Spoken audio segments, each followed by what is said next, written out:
Welcome back to Nerd Shit in the Dark, everybody. I am your host, Chase, the Chaz Skripek, and you are joining us here for a very humble episode of Nerd Shit in the Dark. I'm being joined today on the warm bidet by a friend of the show, a friend of mine. For quite some time. Brad, the Braden, Sidelinger. I thought that would be fun.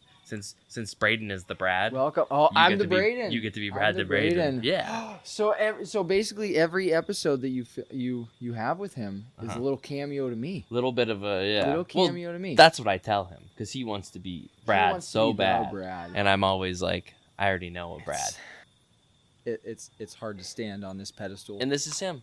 Nice to meet you. Hello, glad to have Brad on the show today. Hello. He is the brother to Nos, who was on the show a few episodes ago. So I got you got some big shoes to fill. Yeah. Big pants to fill. But that's okay. I got some good vibes. I've been really excited about this episode. So I didn't know. I knew we were doing it, but when you texted me the other day and was like, "What about this weekend?" I was like, "Oh yeah, I guess it is." I looked at my phone. And I was like, "It's the 29th. He's coming up quick." Yeah. So I was like, I got really excited really quick, and I was like, I got some work to do then in the next couple of days. And it was a lot of fun too. Yeah. Yeah. Yeah. Got a lot of fun stuff that I think we can talk about. So this is I don't know how to introduce this episode really.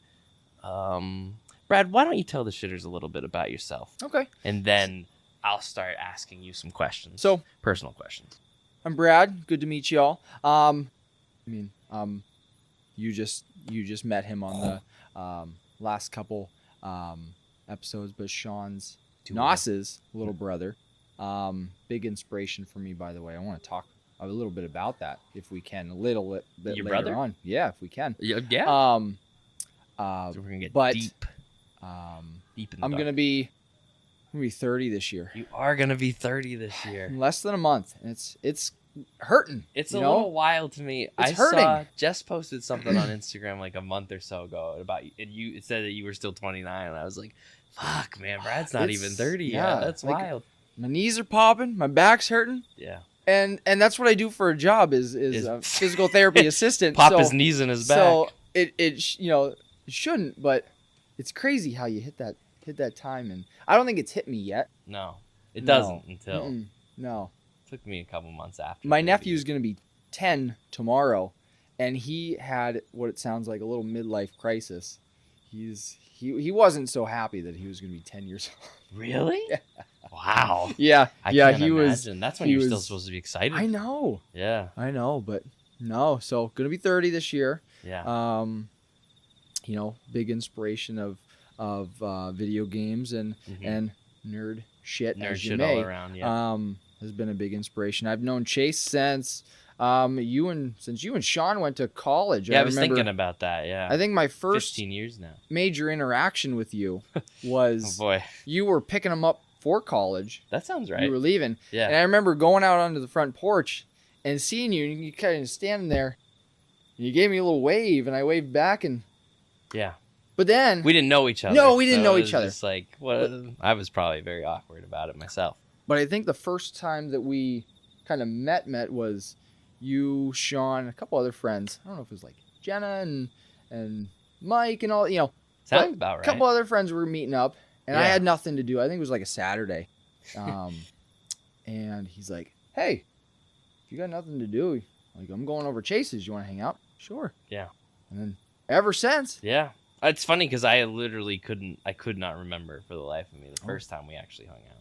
It was probably just been so long now. that first night. Okay. Because we had In this we had very different- basement. different friend groups, and then at one point, then we sort of merged them together, Mm-hmm. made a little happy family. Mm-hmm. That for the most part is still kind of doing it. Yeah. Fun thing about Brad is when it comes to our group of friends, our main group of friends, me and you, we're the only dads. We're the only dads in our friend group. Yeah. Yeah. And hey, something I thought about the other day. Yeah. Fun fact that me and you and Sean have in common Mm-hmm. is we're the only people that went to school with you. You went to school with Sean. Mm-hmm. You went to school with me. Mm-hmm. Wow. For a brief period. Couple Yeah. classes at Little at wiggle. Penn State. High school. College. Yeah, college. Yeah. Wow. Of college. I didn't Yeah. really think about that. So that's but you're something Sean right. and I share with you. Wow. That is wild. We weren't roommates like we they weren't were. roommates. We didn't have any crazy stories, but No. But we did. We took a. What was the class? it was psychology. Was it psychology? It was psychology because we had to go in and sign in every day, Yeah. and sometimes I would go in and sign us both in. Sometimes he would go in and sign us both in. That's right. Sometimes we just wouldn't show up, and we would go to the apartment and play just video chill. games or Yeah, watch yeah. movies. God, I forget about that. That was a long time ago. I think we both passed.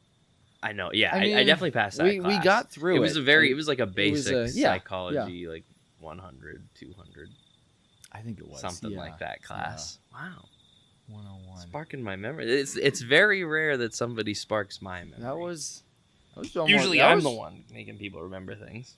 and that was probably God. 10 years ago. Probably. Yeah. 10 years ago. When did you start at Penn State, Du Bois? What year? 15. Graduated high school in 13. 13. Did a year construction after you know that, what? So It was 2014.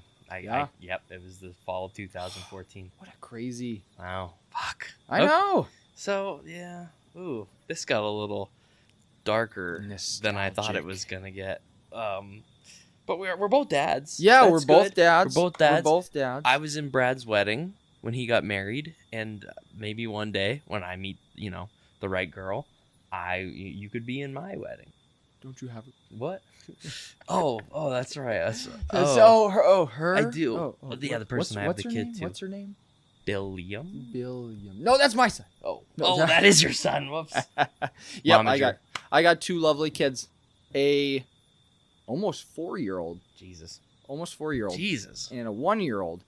Just listening to two dads talk about time. And I have to say, so kind of what I wanted to ask you first was, Sure. because we're dads, and that's a good segue, Mm-hmm. is it's been a treat transitioning and showing Will those different parts of my life. So, for instance, do you remember the old Pokemon Master Trainer game that we used to have? Really familiar. It was this big board game with all these little choke and chips. Yes. I It was was thinking the of a video game. hardest game to play because it was ruthless for kids. Mm-hmm. Like you could be winning and suddenly you'd pick up a card. Basically the game was, it was a big board game. You go through the different areas of Kanto, unlocking and trying to catch different Pokemon. Yeah. You can evolve them. You can, you start off with your starter Pokemon, and you try and get all the way to the Elite Four, and like you can catch the legendary birds, Mewtwo, and there was one card in there. This guy just comes on my show and blows my mind with memories. It's nostalgia. I haven't played it in a long time. I wanted to talk about some nostalgia today. I'm down. I'm down. This game was ruthless. Chase. I played it at your house, I think, a long time ago. We played it camping. You could have a Mewtwo, one of the probably the strongest Pokemon in that game. Yeah. For the time, yeah. For the time. I could have a Weedle. Okay. We all know how strong Weedles are. Is it shiny? It's not shiny. No shinies. No, I wish it was shiny. That's something. We'll talk about that. Yeah. I got things not to say sponsored. about that. Not sponsored. But there was one card in the game called Trade. No matter what card it was, no matter what it was, you could trade Pokemon. So if I had a Weedle and he had a Mewtwo and I got that trade card, that Mewtwo's mine. It was relentless. Yeah. It was hard. But God, I wish you would have brought it. I feel like I need to see it again. It's a big box, too. Yeah. My mom pulled it out of the closet the other day. Well, it was probably like a couple months ago. Pulled it out, brought it home. She said, "Hey, I think you're going to want this." Like and Jumanji. it was covered in a big layer of dust. Also, too, do you remember those little, I think they're Tomy or Tony figurines, Pokemon figurines? Yeah, Sam was just talking about. I think it is Tomy. Yeah, Tomy ones. Yeah. They don't make them anymore. Mm-hmm. Everything now is articulated and but there was a certain amount of, I don't know, a certain amount of presence to them. And I wish I would have saved them. They are. They have a shine. They are so you know fun. What I mean, you can't move them around, but like they're the perfect collectors. Yeah. Yes, they toy. are. But when we were kids, we didn't know that one day we would be collectors. And they're worth quite some money. Sam was actually just talking about them just a little on the last episode. But they're fun. He plays with them every single day. I started him with his own little Pokemon. Oh, wow. trading card. Mm-hmm. So he has a little pack of them. We just got some, opened up some yesterday. Of course. Wow. You know, and it's just been so fun watching. 4 years old. Watching him kind of meld into what I grew up with. Mm-hmm. You know, playing with the very same toys. Playing with that, and even video games. Because I went back and forth. You know, when is the appropriate age that I have him try some video games? You know, if he likes it, great. If he doesn't, that's okay. I had him try this. It's a free game on Switch, Pokemon Quest. It's actually a really, like, I found myself liking it quite a bit. Because it's basically... Describe it to me. I don't know if I played it. It's very pixelated. It's free to play. I think I might have touched it once upon a time. It's pixelated, kind of like a Minecraft-y character style. Okay. So all these characters are little blocky cubes of Pokemon. The first 150. Mm-hmm. It might be 151. I don't know. But 151. And basically, you start off with your starter. You go through these different levels. And... I think I have played this one, actually. It's actually pretty fun. And you basically go through rounds of battling. You know, it's kind of like adventure progression game. You can collect and capture Pokemon along the way. And their capture system's more like either when you get to a certain portion or a certain point in the game, you get a new one that kind of joins with you. Or... So you don't actually catch them. You don't actually catch them. Or you can use... Yeah, it's kind of like the you show. You just walk up and say, hey, you're going to be my friend. You actually give them food. So you put food in a cooking pot. You go through a couple rounds of that, and then a new Pokemon appears. Okay. So you never know what you're going to get, but there's certain combinations of food you can get. Some better than others. And what's nice about it is, as you're going through, you get a team of three. As you're going through... Pick number 3, my lord. What, number 3, my lord? We can get about that. So much nostalgia. There is. I know. As you're going through, you know, you have a team of 3 battling through Pokemon. What's nice for him is, because he has no idea what he's pushing, you know, but there's cooldowns and moves and that you can do. There's an auto button. And I'm telling you, that auto button takes you through. He's clicking buttons, happy as a clam. Yeah. Thinking he's changing it. The world. And he's not. Well, he's changing my world. He's changing my world. That's good. Because it's That's just, it's more amazing. Important. It's amazing watching him. Yeah. I wanted to ask, you know, What's my plan? Yeah. But when the time comes, what game are you thinking? What's the first game you're thinking of having him try? So I don't know, because I was 3 when I played Super Mario World on the Super Nintendo. And, like, I remember that. I played it. I was decent at it. I could handle that. Yeah. So a lot of my mindset for that is, like, introduce him to a Mario game. Something, it's a video game that's just hopping around. Something simple. Pokemon is so, like, I remember playing Pokemon Blue when I was 7 and just being, like, I figured it out, and I cannot tell you the way I did that. But when I first turned that fucking game on, I was just pressing A. Like, I had no idea. No the clue. JRPG style of video games doesn't mesh with a child's brain super well at first. Because, I mean, it didn't take me long, but, like, I didn't know about saving. I think I got a Bulbasaur just because I was clicking A. Yeah, and it's the first one you choose, yeah. So, like, it just, like, kept starting over, and it took a little bit before I finally got it. And I was 7. So, I mean, I don't know. I think if... Like, I want Sora to play video games. He's walked in on me playing lots of video games. Yeah. Games that he definitely should not be playing or watching me play. It is funny. For the longest time, he would just walk in and just see me dead. And I'd be like, there's your dad. Dead again. This Whether I is was how playing I am. Halo or Space Marines. I'm just fucking dead somewhere. You went through a lot of controllers with Halo. Yeah.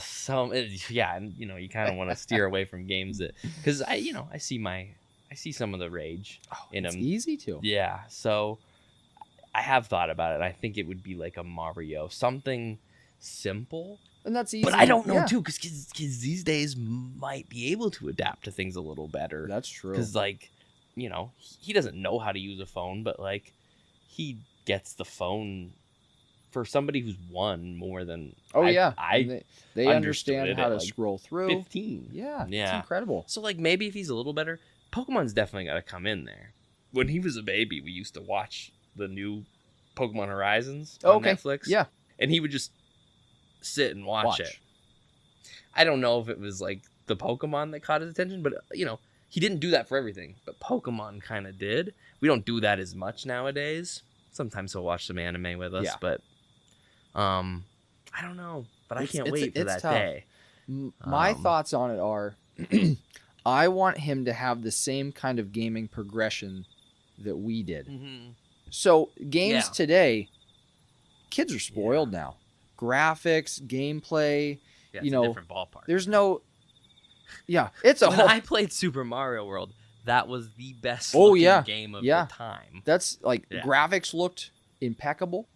Everything was amazing. And it's such a linear game that all he has to do is just go forward and jump up and down. Mm-hmm. For a kid, that's that's great learning for that. That's and good, even that was good baseline. Hard. I struggled on Mario when I struggle now. It's not a very easy game, but I think it's a good starting game.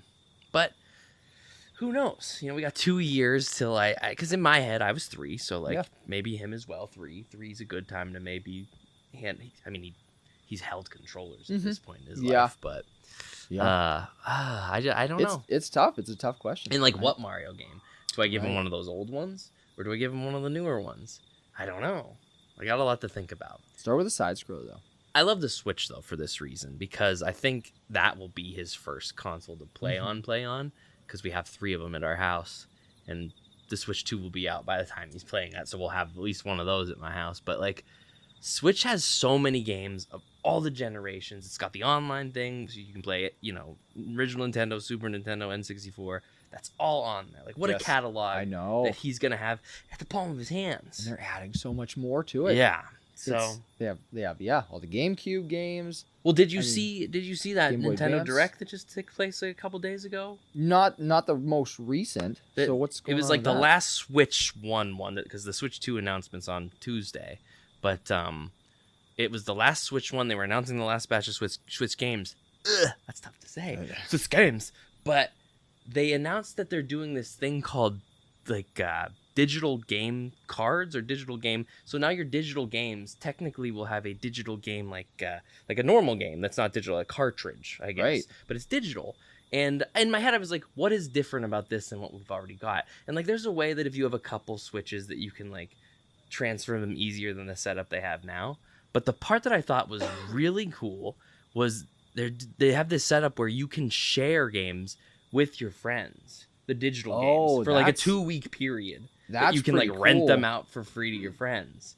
And I was just like, that would be so awesome. Because how many times were we younger and say, hey, can I borrow this for a little bit? You can't do that. You can't do that with digital now. games. No. That's genius. And I think of I want to play Fire Emblem 3 Houses so bad, but I just can't pull the trigger on buying it. But if Nos could just send me his copy for 2 weeks. So I can't wait for that. They're adding that to the Switch, feature. And it's one of the Switch 2's new features too. But that's a good next gen feature. It is a cool feature, and I'm glad they're including it on kind of last gen as well. I'm really looking forward to Tuesday for the Switch announcement. I think Becky and I are going to pretty cool. FaceTime and talk while we watch it. Bring it up because we did that unboxing. Sort of with the first one. Yeah. I'm pumped, and I'm pre-orders go live that day. I'm pre-ordering that thing. That's pretty sweet. I love the Switch so much, and when I got my OLED, one of my things was I was like, my OLED will be mine. My original one will then be Sora's, because she was pregnant when I got the OLED. So, I knew he was coming. Yes, dear. You sure can. Momager Miranda is guest appearance. Doing shots behind the bar. Not sponsored. We have no sponsors, but we would, unfortunately, if you would like to, we're growing day after day, and a sponsor would really help. Yeah. But I'm not begging. The Chaz has a kid to pay for. I do, and I'm spending. He's got a college to pay for. Yep, I still got my own college to pay That's right. Video games and you don't just take Psych 100 with Brad for free. That's But I'll sign you in. But it's such an exciting thought. Yeah, I think about it. It's getting your. You know me, I want him to see all the movies that I love. I want him to play all the games. I want him to be like me. Experience it for the first time. Yeah. I'm excited for him to experience Legend of Zelda: Ocarina of Time, like I Mm-hmm. experienced it for the first time Mm-hmm. because it was an incredible feeling. Yeah, and I think that's why it's good to kind of. And luckily, while they're still 3, 4, 5, they're completely in our control. Like they're not meeting up with friends with the PS5. You know what I mean? Like you can introduce them to. Yeah, here's this old play system. This. One thing that Sam said on the last episode that I appreciated, he told a story about his stepdad, when he first moved in with his mom, had a 360, had Oblivion for Elder Scrolls 4, and Sam wanted to play it, and he was like, "Go play Elder Scrolls 3 on my computer." Like he made him play the Morrowind, not the first one, but like the one that like really defined modern. Play Elder this Scrolls. one first. You'll appreciate it. And better. I was like, that's a good way to go about it. You want to, they don't have to play every fucking game. Like I'm not gonna bust out Terminator 2 for Super Nintendo and be like, you gotta play this too. You gotta play all these. Play the good ones. Play the big ones, and then meet me on the battlefield of, PS5, who knows, 6 by that point, but hopefully not. But yeah, I'm the same way with movies. Like we're talking about, I really wanted. So the first technical movie that he saw in theaters, we went to a birthday party that played How to Train Your Dragon, and he sat for it a little. And he was less than a year old at the time, so like, I count it, but I don't count it. Yeah, because what I want to count, excuse me, is Superman comes out this July. And I think we're gonna take him. Talking about that. I'm pumped for this movie, and I'm like, I wish he would be old enough to go to the movie theater, but he still won't. But my coworker was like, take him to the drive-in, and I was just like, I think we will do that. So this summer, I'm really looking forward to taking him to the drive-in and showing him Superman to be like his first quote unquote movie in theaters that he's seen. I gotta watch it first. Like we're gonna go to the movie theater to see it, make sure it's good. He watches a lot of anime with us, so his brain's probably already scrambled to begin with. I mean, I don't really not watch what I'm watching when he's there. Right. I don't think anybody really did that with me, and I feel like I'm an all right guy. So yeah, our parents just left shows on, and we, it's different now, but it is. That's another thing. I'm thinking about, what anime do I want to introduce? Of course, we had Dragon Ball Z, we had. Naruto. We had the One Piece dub, 4Kids dub. It's caught up now. It's all caught up. Is it caught up? It's officially caught up. I'm so sorry. The 4Kids dub. No. Okay. that one's been dead for years. I've been seeing. Yeah, the Funimation dub is caught up. And the new. I mean, they'll continue soon. I hear it's coming out soon again. I'm hope. Yeah, April. I think it's next weekend. Actually, they're gonna get back to it. So I'm hoping that they do like how they do with anime lately, where maybe 2 weeks after the Japanese episode, the English episode. Yeah, because that's a crazy thought for One Piece. Yes, like it's never been. No. Funimation really pounded it out. It took years, but they really were like, we have got to catch up with this. I don't really watch the dub. I prefer watching One Piece in Japanese if I do watch it. But as someone who predominantly loves dubs over Japanese, One Piece is one of the few exceptions. I'm glad that they're caught up. Because man, One Piece is a titan. They're moving. I didn't think they were ever going to catch up to it with the dub. Quick. Even with the manga, they're moving so fast. I actually am very, very behind on the manga. So am I, just because there's so much happening. And there's I get so little much snippets. Yeah. And there's so much happening. Since they've got the Elbaf, I have checked out. I have to sit down and fully read. I read spoilers. I'll just go on and get like a spoiler thing. Yes. Just to read like a script and be like, all right. And if there's pictures that I feel like I need to go see, I'll read the chapter. I'll look at it real quick. But like, I love One Piece. It's one of my favorites. But man, it's so much. It's like reading a book when you're reading a chapter of it. Like this, and it's like I read a lot of books, but there's something about when it's in a comic format that I feel like I'm taking too much time to read everything. And like, not only is there a lot to read, but the way Oda draws is like. Oh yeah, the foreshadowing. It's hard, man. It's hard. So I took a little hiatus when they got the Elbaf. I keep up. Like I know about Shanks' brother and stuff. Do you know about that? I do. Okay, so you kind of you're in the same boat. You keep up with. I keep up. I just watched a video on the latest chapter that's coming out. The spoilers that are coming out tomorrow. And I've been keeping my ear out, but I haven't been following. Same. As much. After I finished My Hero, I was religious about it at that point. Okay. Especially when they were in Egghead too. Yeah. When they were in Egghead, That was I was good shit. following along. But after I probably finished need to My review that a Hero, little myself. a lot happened in that too. Yes. I might kind of watch took a mental break Yeah. from it. Yeah. Not because I'm overwhelmed or anything, but just put a lot of time into Yeah. My Hero. Your energy. Yeah. Yes. So you read the whole Weekly. manga. Yep. Yeah. Read through it. Read through the changes that they made afterwards Mhm. after they came out, Mm-hmm. and then even a couple months later when Oda came out with, or not, excuse me, Hirikoshi, when he came out with more, I guess, more story on the back end of it, to kind of wrap everything up. Yeah. I followed that quite a bit, and How did you feel when it first ended?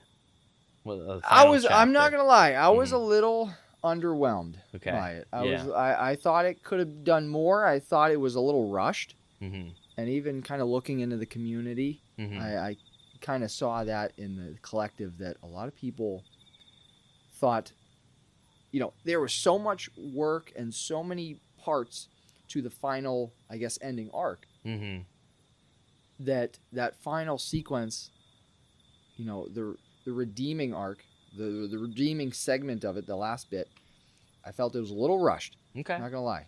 I thought it was good. Yeah. But I thought there was a lot of areas, a lot of loose ends that they could have tied up. I think they tried to at the very end. That even that was rushed. Yeah. What did you think of it? Did you not like it? Did you like it? I am so I've become very cool with endings these days because you kind of have to, as long as they don't suck. I'm happy. So I didn't think it sucked, but I did Jujutsu Kaisen kind of had the same kind of ending for me as well. So it was just done. It was just over. Yeah. And then the last chapter was just 20 years later. It didn't tie up any of the loose ends either. Or not 20 years later. It was some amount of time later. Yeah. I know what you mean. I gotta watch it. It's one of these things where I want to see how the anime handles it. Because I think I get myself into these pickles where with manga, I read so much of it. And you wait week after week, and you get these little pieces, one at a time, at a time, at a time. And I think, and a lot of the online community that's talking about it, they follow it the same way.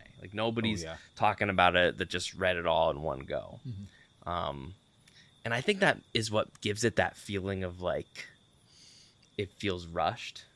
Even though you waited, it's just, you get such little slivers that by the time it was finally over, you were like, did all those little slivers really make a good ending? But when you see something like that animated, sometimes it's a little better. They change around the sequence of it. And they might add some fluff to where the comic was just kind of you gotta remember, not that animation isn't people drawing these things, but it's one guy with the manga drawing frame by frame by frame. Animators do a lot of work, but there's groups of them drawing all of those pictures and different interpretations. I think that gives you the ability to kind of make things, you add a little meat to some parts of the comic that would have just been bone. A little meat just to get it done. Because you got to remember, a lot of these things too are they come down to the editors at Shonen Jump being like, hey, do this, do that. So it's weird because a lot of series that recently ended in Shonen Jump have that same ooh, this could have had more, I feel like. But maybe I just feel that way because of the way I'm taking it in. Yeah. And it's short. I mean, in the grand scheme of things, I didn't feel that way with Naruto because Naruto has 700 chapters. My Hero and Jujutsu Kaisen both have less than 400. So I'm used to these drawn out storylines.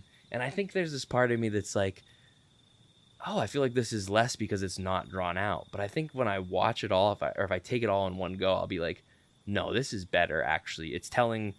I think I'm so used to manga telling these grand, huge stories like One Piece that just have so many pieces that when one doesn't have all those kind of pieces, you're we as viewers start to think there's so many theory videos. Yes, that are. Never came to fruition with My Hero Academia. And I think it's because as anime viewers, we're just looking for these extra pieces of story. all those theories about Deku having like an actual quirk that we never knew about never came true. The second user being Bakugo from the future, which I always hated that theory. Never even like, no, not even a thing. All for One being Deku's dad. That Deku's was one, dad. Deku's dad at all. Deku's dad at all. Not Never there. So it's thrown just in. like, I think I thought this felt rushed because I'm just used to so much more meat. Yeah. We've been But spoiled. it told the story Yes, that it did. set out to tell. Yes, it did. And my only gripe with the whole series in general is just that it sort of felt like the first war arc and the second war arc were just like the same thing. Very flip-floppy. Yeah. I think they did a good job with it, but I just remember it didn't seem like there was a huge enough gap between both wars for the story. But I like the direction it went in. I mean, I really can't complain. I remember reading when the chapters of the first war and Shigaraki got the power up and, you know, he fused with One for All or All for One. Mm-hmm. God, I hate that. I get those mixed up too. And it was so crazy seeing just like the villain just wipe out entire cities and killing lots of characters. Like it was cool to see the villains kind of take over, and I'm glad it went in that direction. And I think the war was still really fun. I don't know. I know. I liked it. Yeah. I ultimately liked it. I did too. I collect the manga. I can't wait to see this last season. Everything I'm watching animated is only heightening what I already read. Oh, they're doing a great job. I think this it'll time go down around. as one of the greats because of the anime, really. Oh, I can see that. I didn't mean to talk that much about that, but or go that deep into it. Because I wanted to ask, my hero has been since, and actually you were the one that showed me it. You were the one that introduced me. I was really into it when it came out. Yeah, you kind of gave me this brief rundown of it. Mm-hmm. That sounds interesting. So I remember I just sat and watched. I probably binged the first season in a day. I'm like, I get it's a relatively why he's, short season. I get why he's, why he's saying this, why he likes it. When I it had a great start. Yes, it did. Mm-hmm. It had a great start. It held high. Yeah. When it got to that first war arc, I remember when I was reading it, Mm-hmm. not when I was watching it, when I was reading it. Mm-hmm. That was the first time in a comic where I felt, when Shigaraki awakens and kind of gains his power, gains his consciousness, like I felt a pit in my chest that I'm like, this guy's a threat now. Mm-hmm. Before it felt he was threatening. Yeah. But that's because he has to be. Mm-hmm. That was the first. Just those sequences in that panel. They were cool chapters. That was the first time I felt like a fight or flight, a real. We got something fear. to worry about here. It was Yeah. like not even for the character, but it was like, my goodness, like this is serious. Mm-hmm. I really enjoyed the final arc, the final war arc, just because it did kind of piece together Had some sick some fights. of those. Yes, it did. What are your favortes out of that? Let's say the last war arc. Bakugo coming back to life and fighting. Spoilers. Yeah, total spoilers on all of the end of My Hero Academia. All for One. That was, last bit was awesome. fucking awesome. Because Yes, I it was like, was. how are they gonna, like, if Deku's got to beat Shigaraki, what? And in my mind, I still thought that All Might was gonna fight, Yes. or Deku was gonna fight All for One. But I love that they gave Bakugo that fight in the long run. So I really appreciated that because he spent a long time being dead. Yes, he did. So when he finally came back and fought like the real threat, like you know what I mean? Shigaraki's the main villain, but like none of him is that scary if not for this other guy that Bakugo comes in and gets the win against. So I really dug that. Bakugo is, I think, my favorite character in the series. So when I saw him do some cool shit, I was like, let's go. For me, Todoroki. The yeah, Todoroki that family is a good fight. Yep, that fight. is. Yeah. And I have to say, at the beginning, Did they animate that yet? they did. I didn't watch a lot of last season. They finished it. I gotta catch up. It's dubbed. Yeah, now. I gotta watch it. At the beginning of the show, when it came out and when I was watching it, Todoroki was not as high on my radar as some of the other students. Yeah, like, he was cool. He had a They cool built gimmick. him up, yeah. But they Gimmick. really did a good job. You mean with- quirk? Gimmick? He's gimmicky. Have He's some quirky. respect. He's quirky. Uh-huh. But he's really grown on me, and the family dynamic and how that's grown. Yeah. That last fight between them, watch it. I should watch it. I watched, you know, we I'm like watched it in halfway through the Japanese. newest season, but I haven't watched it I all watched the way it through yet. dubbed. Mm-hmm. Watch it dubbed. I watch it dub in general. I got a whole other layer of satisfaction, some feeling behind that. There's a lot of emotion behind it, and the voice actors did a great job. Oh yeah, dude. I like I said earlier, I prefer dubs in everything basically but One Piece. Yeah. And yeah, I'm excited. I've watched it. So Secret Time. If you know Bert Kreischer, that's one of his things. Is Secret Time, and he tells a joke. I'm gonna do the same thing here. I like to take a lot of baths. I'm a bath guy, but we don't have a bathtub at our place. So when we come to my mom's, I take a bath. My Hero's latest season became one of my, like, I watch an episode of bath for a little bit. Okay. I'm mixing up a lot of shows in that. I take a lot of baths. But why I'm not caught up with My Hero is that's how I'm watching it. Only a bath Because the time. water's been out. Mm-hmm. Once it gets cold, you got about enough hot water for an episode. So you watch an true. episode at a time. And you got a kid, and it's right. Yep. And I watched, not that I couldn't just watch it at work, and I do sometimes, but it's one of those things too. Like I already know the story. Yeah. A lot of series these days I've stopped reading the manga for because I'm like, if I want to be excited for the show and I want to watch the show, I'll be more inclined to watch the show if I don't know what's gonna happen. That's what I'm doing with Demon Slayer. I'm not reading the manga. I love the fuck out of Demon Slayer. Can't wait for this movie to come out. Any of them. There's 3, but each and every single one of them, I can't wait. Love it so much. But I think my love for it really stems from how much joy that show brought me week after week watching episodes and not knowing where it was going. Because it aired at the same time as Attack on Titan. And Attack on Titan I read. And even though the last season's fucking awesome, I still felt like I was missing something. Like Marina cried during this one episode, and I was like, that was a good scene. But I probably would have cried too if I didn't already know I get you. what was going to happen. No. So, we started watching Dawn to Dawn when it came out earlier this year. Fantastic. Don't read it. I'm not gonna. I want to be excited for the show. Yep. There's exceptions. Like Jujutsu Kaisen as an anime is that good, but I had to read it. You just need to know. That's how if I I felt with My need Hero. to know. That's how I felt with My Hero. Like, I want to sit and wait for those episodes, but like, I just need to know. And then I got my wife into it. Jess into it. I remember she sat down when you first with started me. watching it with her. I was watching a while ago the now. Kirishima Unbreakable episode. Oh, wow. Yeah, like 3rd, 4th season or something like that. Yeah, maybe. But 3rd or 4th. Yeah, 4th sounds right. Trying to get her into my life. The first anime I got her to watch willingly was Full Metal Alchemist Brotherhood. She loved it. That's a classic. Yeah, that one transcends I go back the to genre. that one every year. Yeah. She watched that episode with me of My Hero. Just good television. And she said, that was good. That was interesting. So we sat down and watched it. And it's...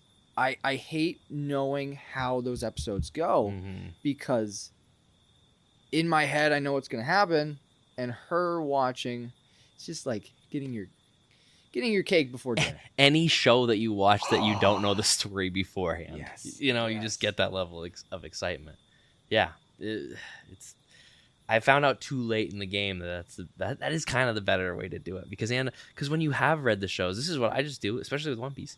I just look for the scenes that I want to see animated, and I don't even watch all episodes. I'm like, ooh, let's watch that fight. Let's watch that moment animated, how they did it. And it's like, that's still fun, but when I watch a whole show of something I watch... I think that's why I'm holding out on One Piece manga, is... You like with watching how the anime. far it is and how nice. well animated it is really now. Well animated. And that days. break that they took to work on that. Yeah. I think I'm just excited to just watch for the first time. Even though I know bits and pieces, I'm excited to just watch and put it all together. I don't blame. I mean, I'm starting to think I'm gonna go in that direction. Yeah. I might just pick up what they're at right now and just follow it instead of reading it weekly. I don't know. I've really fallen off of reading. Like, I'll start a new series if all it has is the manga. But if I watch an anime and it's really good, I just want to stick with it. I kind of have been and like staying away from any. Like I don't know dick about the end of Demon Slayer. I don't know anything, and that's the way I like it. I unfortunately was spoiled, and it's epic. Yeah, that's what my Caton. He's been on the show a couple times. He's read it through, and he's been, and Braden, and they both like, they don't spoil me, but they give me enough that I know that I'm. You're in for it. I can't wait, dude. I can't wait. Oh, dude. Me and Miranda. So we got a new TV a couple weeks ago, and I wanted to test it out. So we watched the latest season's finale. Fuck, man, what a good episode of television. Holy fuck, dude. I love Zenitsu. And have you watched the latest season? I'm not as caught up, no. Dude, especially if you've read the manga, I would just say like watch the last episode of the latest season, because one, you already know what's gonna happen, but like I've looked at the manga to see like how this episode looked, and like it's fine drawn. Mm-hmm. Yeah. But like the anime just takes it to the next. Oh, they level. do. And when Zenitsu drops into the fucking Infinity Castle and grabs his sword, I'm just like, Zenitsu's my favorite. I don't know if I already said that. I think I did. You alluded to it, so I'm assuming love that guy. And in that moment, I was just so jazzed. And I saw, and then Braden gave me just a little spoiler, not a spoiler, a good spoiler. I hate even to say a spoiler. He gave me some intel, a taste, and he said, "I'm pretty sure, if I'm remembering correctly, the last arc, Zenitsu's the only one who gets a 1v1 with one of the, last demons. Like everybody else kind of has a group battle, but Zenitsu's is a 1v1, and like my dick got hard. You know what I'm saying? That's full torque." And then somebody alluded to possibly that fight will take place maybe in the first movie, and I'm like, let's fucking go. Wow. Yeah. That's a good feeling. I know, and I'm not used to being like this hyped about an anime as it's coming out, because for the longest time, once I caught up with most anime, I'd be like, well, I gotta read it to know what happens next, unless it was done. But I'm glad you're I'm glad you're doing that. I've started doing it ever since Attack on Titan started to have that vibe. And I was more excited for Demon Slayer every week, even though story-wise, like Demon Slayer doesn't have a crazy detailed story. Mm-hmm. You don't kind of watch it for like groundbreaking story. Right. Attack on Titan does, but I was still like, I cannot wait. That is Demon Slayer hits me on an anime level that like speaks to my childhood and brings it to my adulthood. Your sword-wielding childhood. It's just like, they do the badass animation fight scenes. It's like how I saw them as a kid. Mm-hmm. Right. You can't go back to those old ones. You can. They still look good, and you acknowledge them for the time.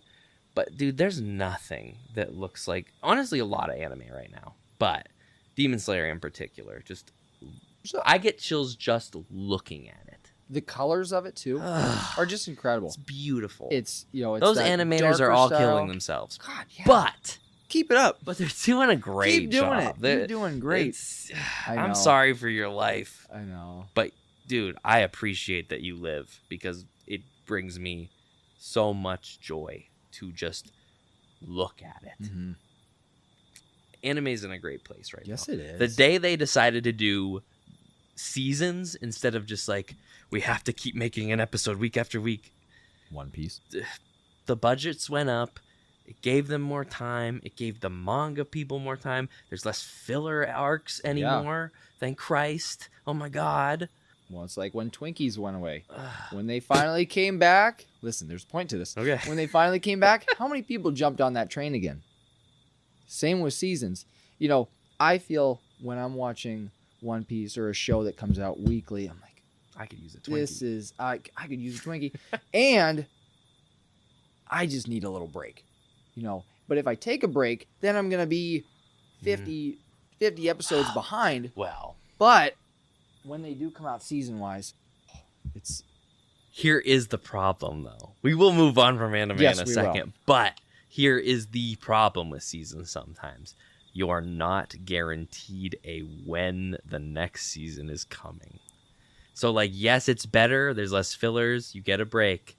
But sometimes there are ridiculous gaps. Years. And lots of time where you don't know when the next season's even coming. One Punch Man Season 2 came out in 2019. It is allegedly coming out, season 3, this year. It's April in a couple of days, and we don't have an actual release date. So, like, sometimes that happens. Fire Force Season 3 is coming out this year. Season 2 ended not as long ago, but still a while ago. And the manga for that's been done for years. So it's just like, I get when shows have to take a while because the manga's not there. Totally. Do that. Absolutely. Get the story from the author before you make it. But, man, if it's there and you're waiting and it's been years, what the fuck? So it's like, yeah, I could just keep listing. Chainsaw Man. I mean, that first season came out years ago. The movie for the second season, they're doing like the Demon Slayer thing, comes out sometime later this year. And it's like, that was a long gap. When it was done, the manga was already like, when you're at a point where you could release it yearly, because that's the beauty of seasons, how they used to be once upon a time. A season of television in America, it would start and end the same time of year. Now seasons end and we're like, could be 2 years, could be 3 years. And that's good too, because the quality is so much better. We're at a time where quality is amazing. I think a lot of things get shit on for being so bad because we live in a time of just things being so fucking good. But I'll take that over filler arcs any day. I don't want to sit through a road to 1010 ever again. Okay. Now we'll move on from anime. Brad, I'm going to interview you a little before we get into like our next chunk episode. Something that people don't know about Brad is that he's a virgin. No, crap. I always get that mixed up. It's synonymous. Sorry. He's a dungeon master. I am a dungeon master. He is. And I know just enough about Dungeons and Dragons. I like Dungeons and Dragons. We'll get into all that throughout the episode. But I'm kind of going to interview you here tonight because I feel like that's something that we talk about, but we haven't ever really gone into so much detail. The theme of this episode, at least with what I have to talk about and like we together have to talk about, is Dungeons and Dragons. So how many years now has it been that you've been dungeon mastering? You got into it, you know. It's been since we moved into our house and got married. So it's been 5 years, almost 6 years. Okay. Wow. Yeah. This guy got into this shit and got the fuck into it, and they do it all the time. It's become a part of you and your family's identity. It's my brother, Sean, my sister. I got a cousin that plays with us. Not weekly, but every other week or so. We'll jump on a game. Play?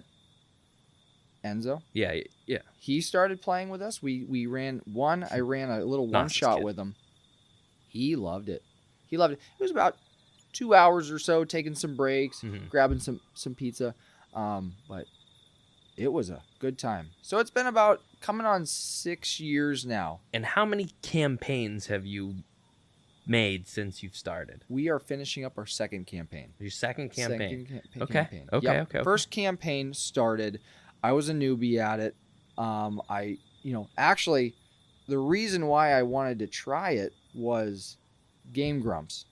They came out with this little, it was probably like 5 or 6 episodes, about 2 hours long or so, of Pro Jared DMing. Okay, yeah. And they were just going through this little story. And I thought it was so cool because, I love open world style games. I love open world anything. I love exploration. And I'm thinking, that I wanted to try it. So talking to friends, talking to people, I got Sean. I talked to my cousin Adam. He's played it before. Talked to some other people, but we didn't have a DM. Thinking, okay, well, watching some videos on it. Did you study? A little bit of research. Yeah. I probably put more studying into D&D than I did with Psychology 101. with most classes. Yeah. Of just learning the rules. You did more work than a class that sometimes I'd write your names. You're right. It was a lot more. But learning learning the rules and regulations, learning the classes. I don't, again, I'm still green to everything. But the story of D&D and what you can make of it is just so expansive. Yeah. Really anything. They have, our first campaign was it was focused on 5 players, 5 characters that we had. And a quick on how they met, and basically just these 5 they weren't heroes in any means. One was a drunken dwarf, one was Classic. a rogue that used to be of royalty, and just kind of this ragtag group, which is stereotypical it's part of the game of D&D. Their adventure across the land, and I do a lot of homebrew for it.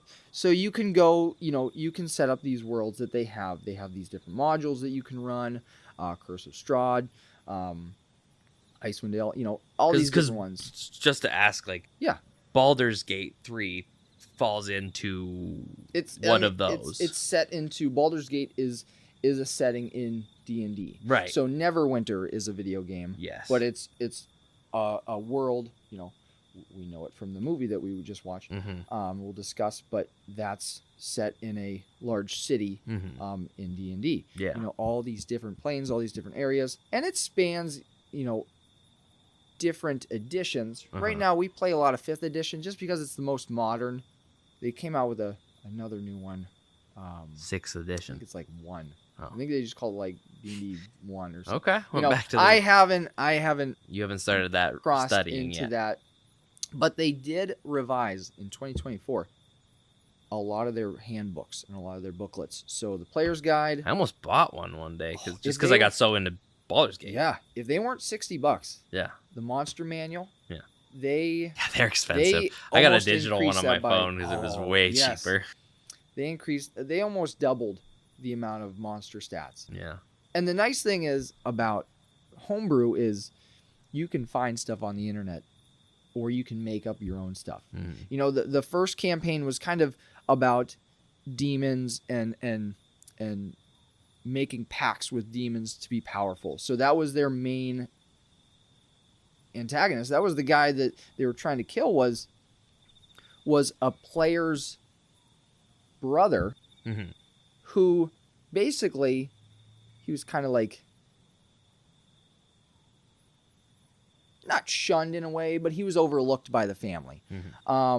So he found this magic spell book, powerful spell book, that was essentially in the world, it was a demon lord's spell book. So he found it, kind of merged with it, made a pact with it to try and make him strong. And then that's when everything started happening in the world. All this chaos, areas, these settlements, these cities breaking down because of everything that was playing out in that. And there, it was very fun for the first time watching, there was a lot of error. There was a lot of good sessions. You were all new at the time. Bad sessions.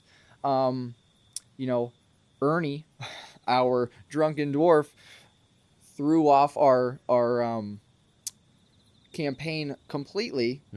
They were in one area of the world. I figured they were going to take care of that. And he said, and I believe I quote, well, this is kind of lame. Let's go somewhere else. So and you as the dungeon master I ended up having prepared to all this on the fly switch, and they ended up going to another area of the map, which they had to go there anyway.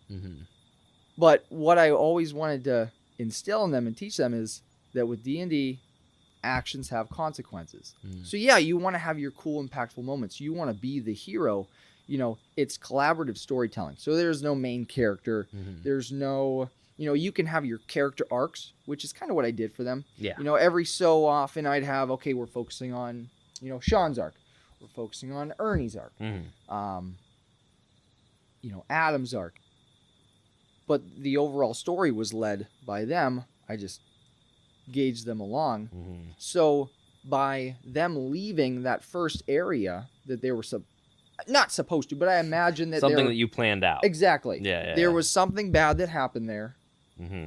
They were given that, given their quest of what they had to do, they went to another area. So when they circled back around to that area, it was overtaken and burned. And it's actually an important piece. Important piece, relevant aspect in this campaign, because this campaign that we're running now is 6,000 years after that first one. Yep, after. So it's been kind of cool because some of the characters and, stories have been passed along. So Jess's, my wife, her character is a druid.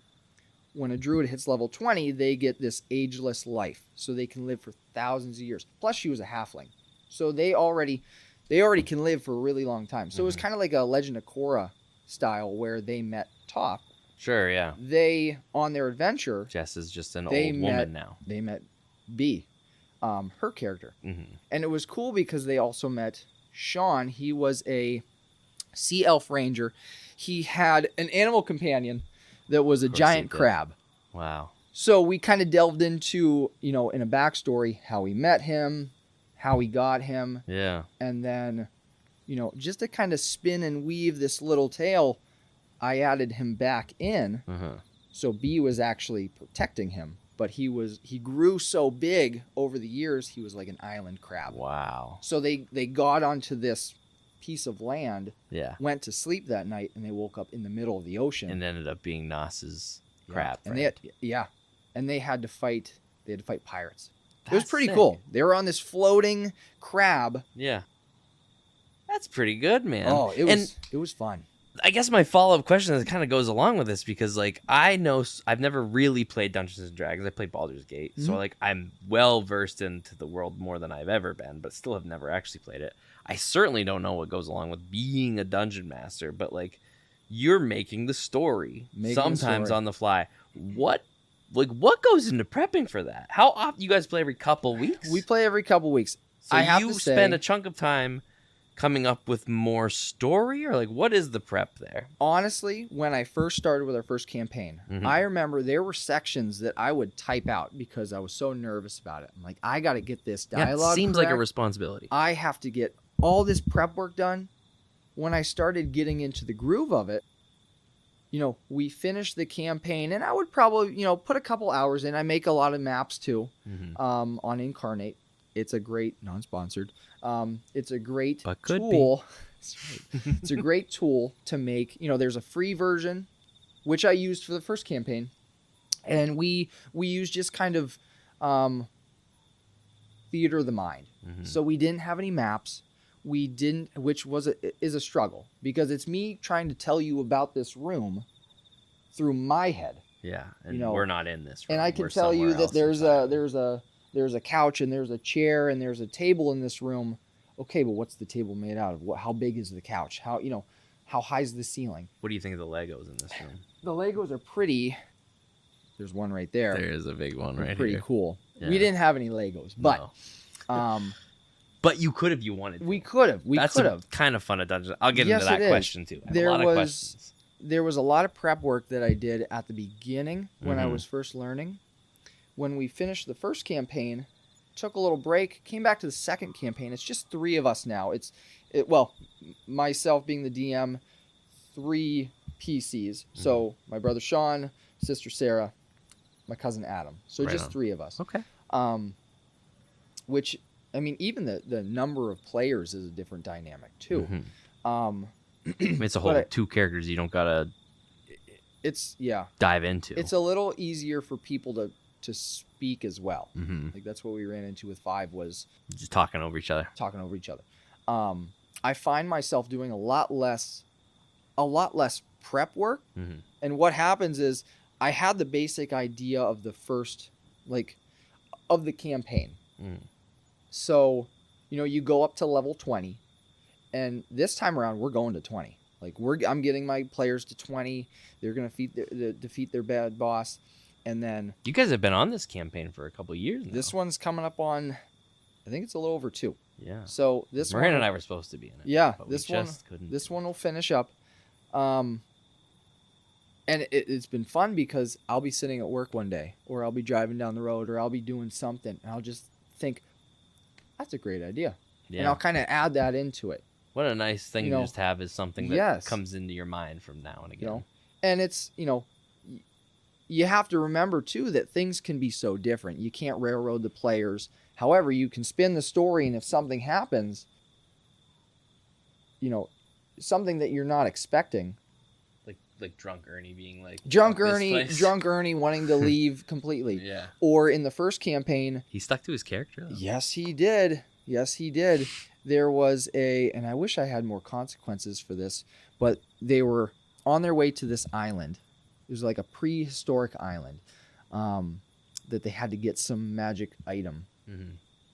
And I remember because of the doings that were going on, all of these earthquakes were happening, and it was causing all these monsters from the sea to kind of come out of their caves and attack. And there were there's this race called Triton, and they're basically like fish people. Mm-hmm. And they're in the world, they were like the Navy. They take care of sailors. They make sure everybody's safe. Well, just because of the amount of monsters that were coming out, they were having a hard time handling them. So the players had to fight a giant squid. It wasn't a kraken, but a giant squid, because that's a whole other thing in itself.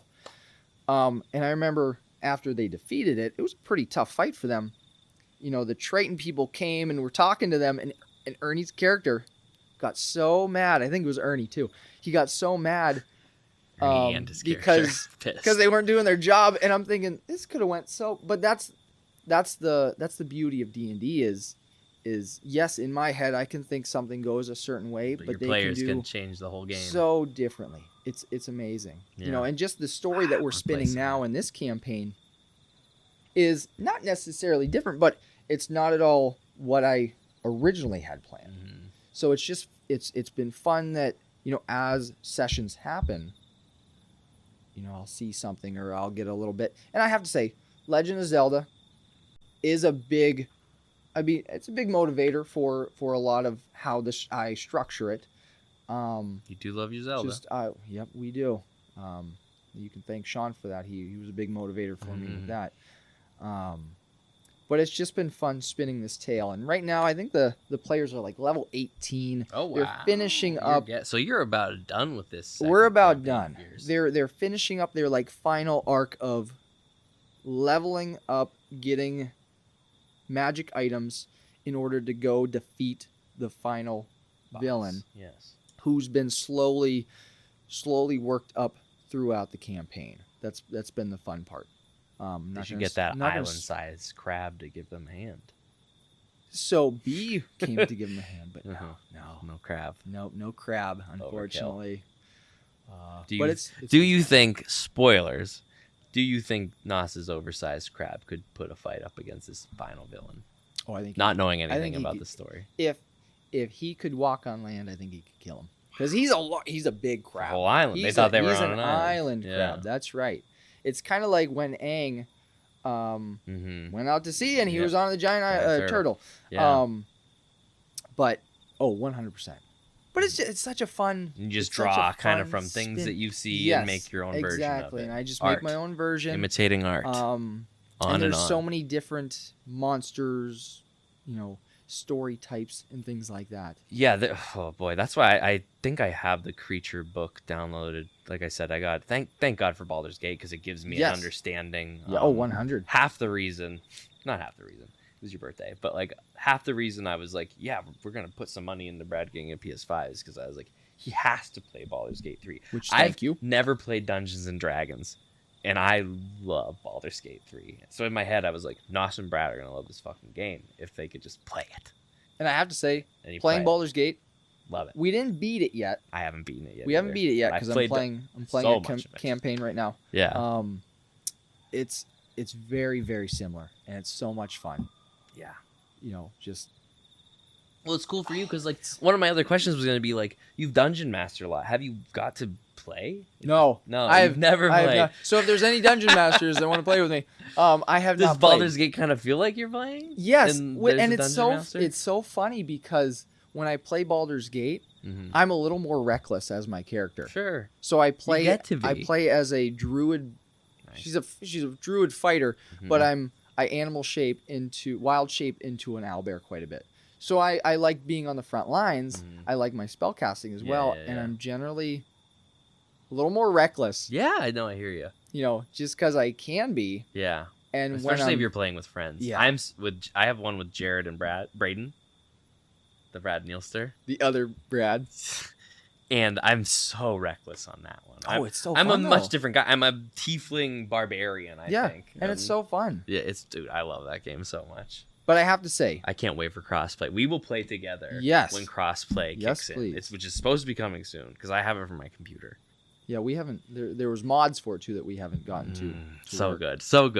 But that game kind of gives you that, lets you scratch that itch a little. I do have to say, being the DM, making that choice to be the DM, I do get to play a little bit of everything. So I can play as somebody that plays a little bit around the, by the books. The players right now picked up an NPC that's right now in their party. Gord, he's a great guy. He's a Goliath barbarian. He's a very kind, gentle soul. But it's been fun kind of playing through him, because I feel like I can interact a little bit more, as who I want to interact with as that NPC. Versus that's they go to a shop, they go to a tavern, and I gotta you spin similar things. You spin the same gist when they go to, buy pants at a store. Ernie, it took about 20 minutes to buy pants. Or I think that's the part that would get me is like waiting for my party members to fucking shop. Yeah, it's like it is and 9 some of PM. that is I hate to say the grind, but it's part of the game too. Yeah. It's that interaction, it's that role playing, however they want to, and it's fun. It's also fun too when the slow moments are as important as the action moments. They are, because it's not just about the battle. It's about the story that they're making and how they interact with each other too. And it's fun because as they've been playing, those certain personalities start to come out in one. One may play their player a little goofy. One might be very serious, maybe because something happened in her backstory. One might be just the very cool, calm, and collected kind of guy. But then when shit hits the fan, they get real. It's been fun to see that growth in them too, and how they want to spin their characters and how they want to be. It's cool. It's fun. It sounds fun. And when you really get into a session, you don't feel, especially when we've played in person, those sessions have been the best. Right. At least in my opinion. Things I don't feel like I'm talking to Chase. I feel like I'm talking to Hogar, the sorcerer, or whoever, your boy Sida, whoever you want to be, and that's just so fun about it. Yeah. That I think that is the fun. Mystery behind it. Yeah. And just the storytelling. And you guys all act out the characters. We try our best. Yeah. I think that's the part that like Baldur's Gate, I get to choose to act out that character, but me personally aren't the one doing it. Not the one doing it. And I have to say, it can be hard, switching play. between, I want to play. Brad versus my character. That's probably the hardest thing that some newer players have is, well, I want to react as, typically you want to react as yourself. If what would you do? What would I do? But it's also too, are. how would your character react? You can certainly be your character, just a magic user. Yeah. But the fun of it but is you can be a little more chaotic. Being somebody You can else. be very lawful. Right. I've seen the charts online. I've seen the memes. Yep. Yeah, you see the memes. But it's really fun to see that.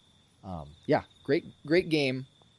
When we finish up, I do want to do some smaller segments and get you guys in it. I do want to play at least one. So the only actual experience I've ever had was I was in 8th or 9th grade. There was a party at the Christ house, and at a certain point in the night, it was like fucking 11 or midnight.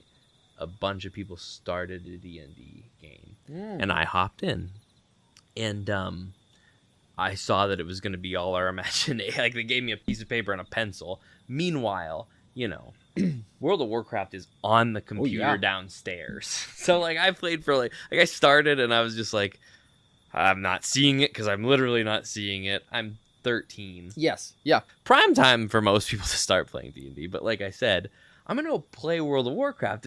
I could see it. You know what I mean? And I think an adult me, though, is more into, like, I'd like to try.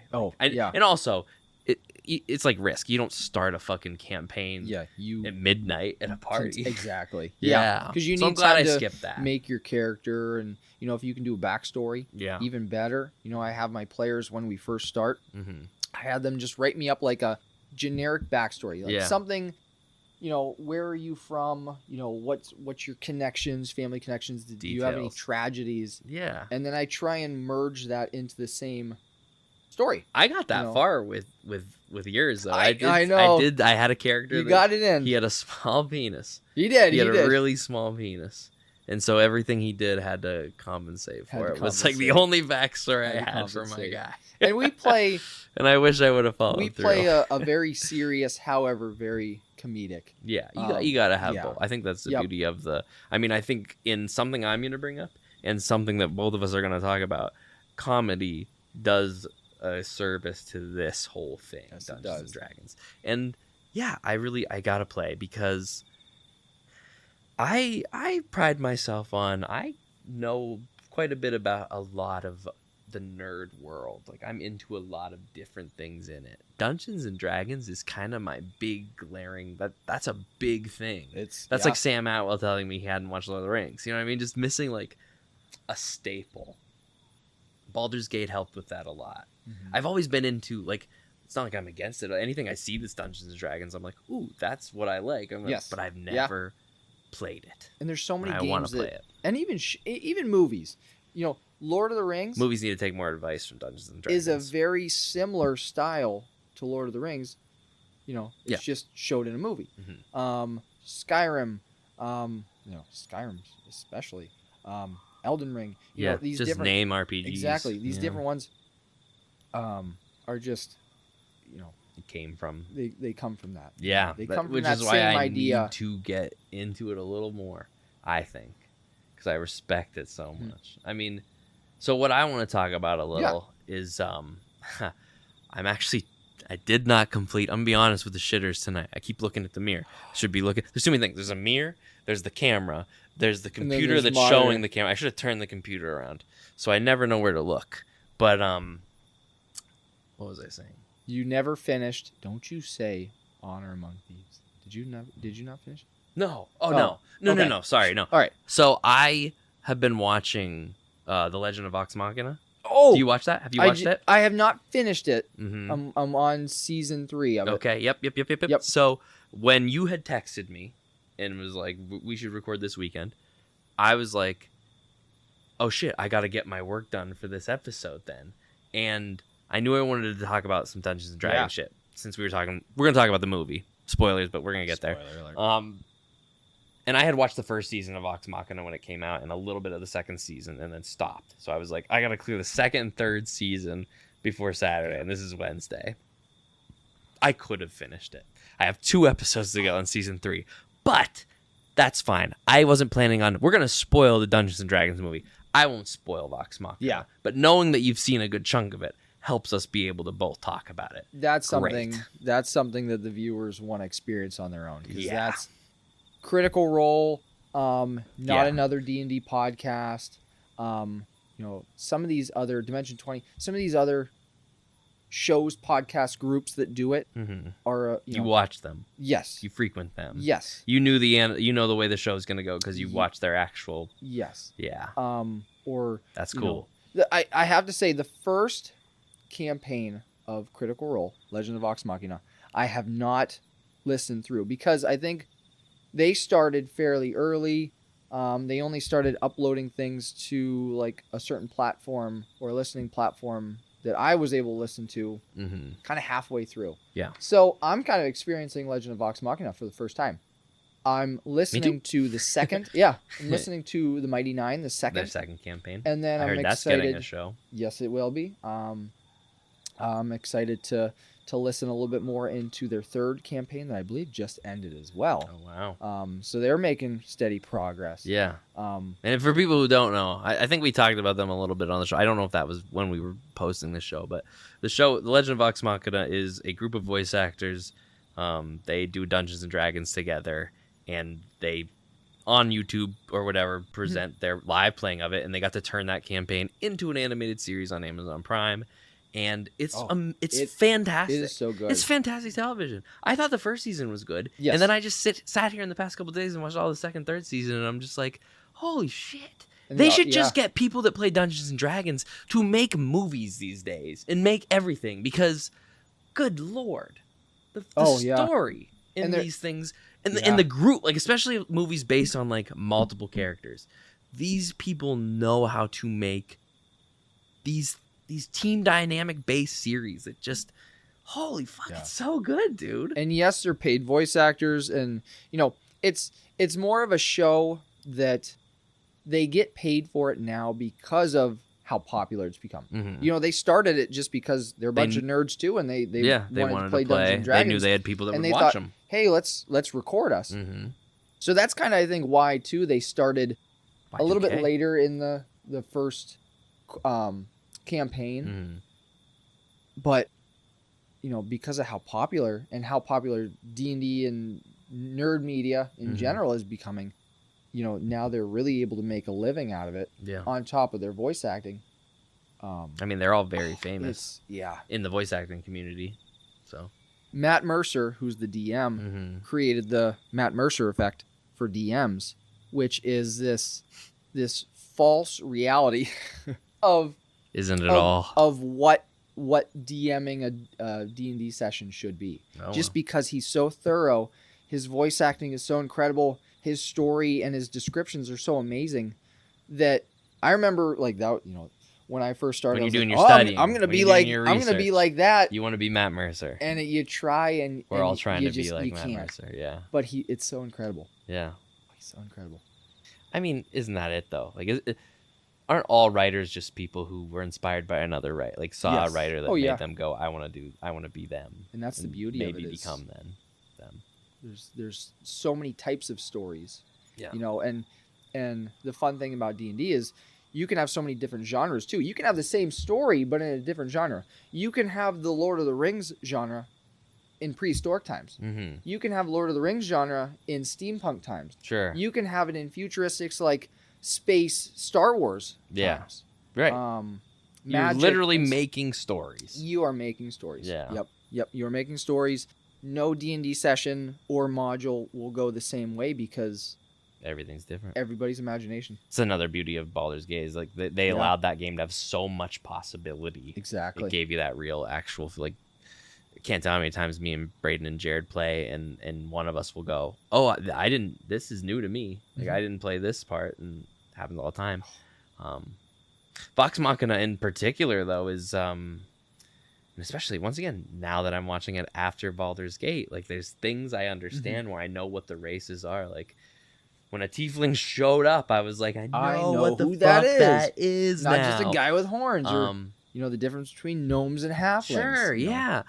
I think this show is phenomenal. So the first season was all the vampire shit with Percy and his backstory and all that. It doesn't really, because, like, the first episode they fight a dragon, and then we do Percy's backstory, and then it blends into kind of what the rest of at least season 2 and 3 have been. I don't know if they wrap it in season 3, but they're starting to. It seems they're fighting the dragons. Yep. They're taking out the Order of the Dragons, the Chroma Conclave. Yeah. And it's so fun seeing, because those fights are fucking gnarly, dude. That's awesome. Their final mission is to defeat what's coming. Mm-hmm.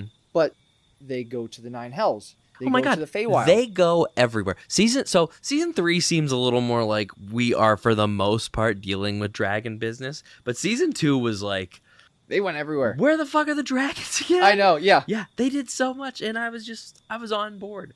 Every episode kind of did something really well for certain characters. You always felt like, even though we were somewhere else entirely, that the main story was still getting done. Still slowly moving towards that. Every character is great. Every character gets a new thing.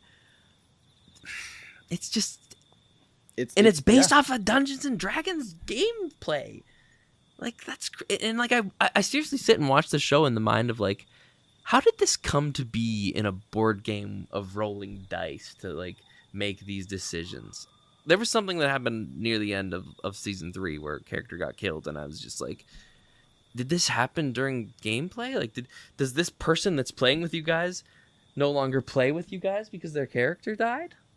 Or do you find a way to get their characters to come back? Well, and some of it you can. And that's the nice thing about D&D is if a character dies, typically what you do is you re-roll a character. Yeah. So you can get to know this character. You can become this character for sessions on sessions, and then they die. And you got to be a new player.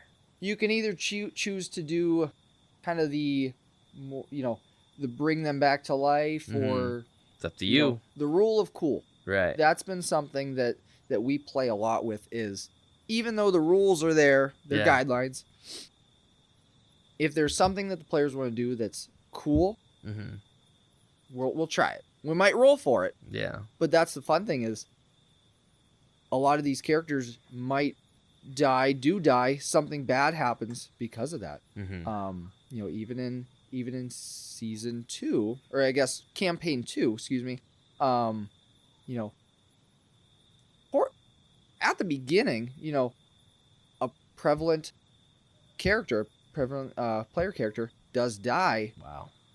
Makes a new character. They meet him, and then, spoiler alert, that character that died kind of comes back into play later on. Oh shit! So it's possible. It's possible. Up to you. It's up to me. I think that's what makes this. It's so good. Yes, is that it's like you're making and why I think they should draw from Dungeon Master, like people that play this game to make content, is because it's so up in the air how things are gonna go, and yet it makes such great television. It does. You know what I mean? Yes, it does. Fuck. Because it almost gets out of those typical tropes that are gonna happen. And I know there's a lot of editing between what happened in the campain versus what. I bet. But they're still staying. They're still staying to the story. Yeah. I know in the first campaign, one of our players, Adam, he was a gnome. Yeah, gnome fighter. Respect. And he, we played a couple months. He really wasn't feeling that character anymore. So, but he had. You can euthanize characters. We euthanized him, unfortunately. But he had this other character that he played in a previous campaign that ended. That was around the same level. That he asked me, can I bring him into the story? Can I play as him? Because I had a lot more fun playing with him. He was a paladin. And we went, fought a wyvern, and for the group, they didn't know this, but he died. So Zorro was his name, the gnome fighter. He died. Zorro's dead. They didn't. You have and a Adam healer. talked about this amongst yourselves. We kind of talked the about rest it. of the party didn't know it was did coming. not know. They also That's didn't fun have too. They didn't have a healer either. So it made sense. It's not like they had a cleric that said, "Oh, I'm going to revive him." I think that's because that's the railroading portion. You only have 3 people. Yeah, nobody wants to be cleric. And Sean's character this time around is a cleric. Okay, but last campaign they didn't have a cleric. They didn't have a main healer. So it would have been, it's railroading if somebody was a cleric and they said, I'm gonna use a restoration spell. I'm gonna bring him back to life. And you say, sorry, it doesn't work. They didn't have that means to do it. Plus, they were on the island with the dinosaurs, so they had to travel back. They didn't have that way to get back. He died. So to the group, it was a shock. It was something new. But then is Brad just not letting Adam play? That's and he sat out. I think he sat out an episode or a session. Wow. Next session, Adam's new character, Damius, was introduced as part of the Royal Guard, who was kind of against them, but he was the one that broke them out of prison. So it's just cool because I didn't expect that at all when I was setting up the beginning of the campaign. That's something that, and it was fairly early on. He brought this idea to me. I said I can make that work, and You had a lot of fun with it. he And now that's he it. was like a That's de the story. facto part of the Royal Guard that broke them out, and they got out of there. And it was a fun sequence. Mhm. It was fun to see that. It was Yeah, cool. because you're watching, like, if that happened in a show, it's just one character dies and another character gets introduced. But in Dungeons and Dragons, one character dies who is being controlled by an individual, and now that same individual has to now control and be a different person Somebody else. entirely. Oh, that's the fun part. That's interesting. I gotta play. There's no boundaries with it, which Yeah. is just so fun, and I really think more things need to borrow from my goodness, these stories. Yes, Even just hearing you talk about yours, I'm like, yeah, this sounds like a fun story. I've I've had so much fun, and I have to say, it's because of the choices that the players are making that I can make that story. Yeah. Because I can give them an encounter, I can give them something. They can choose to do so many different things with that. But it's up to them. I give you a dragon, you can fight it, you can talk to it, you can try and have sex with it. Right.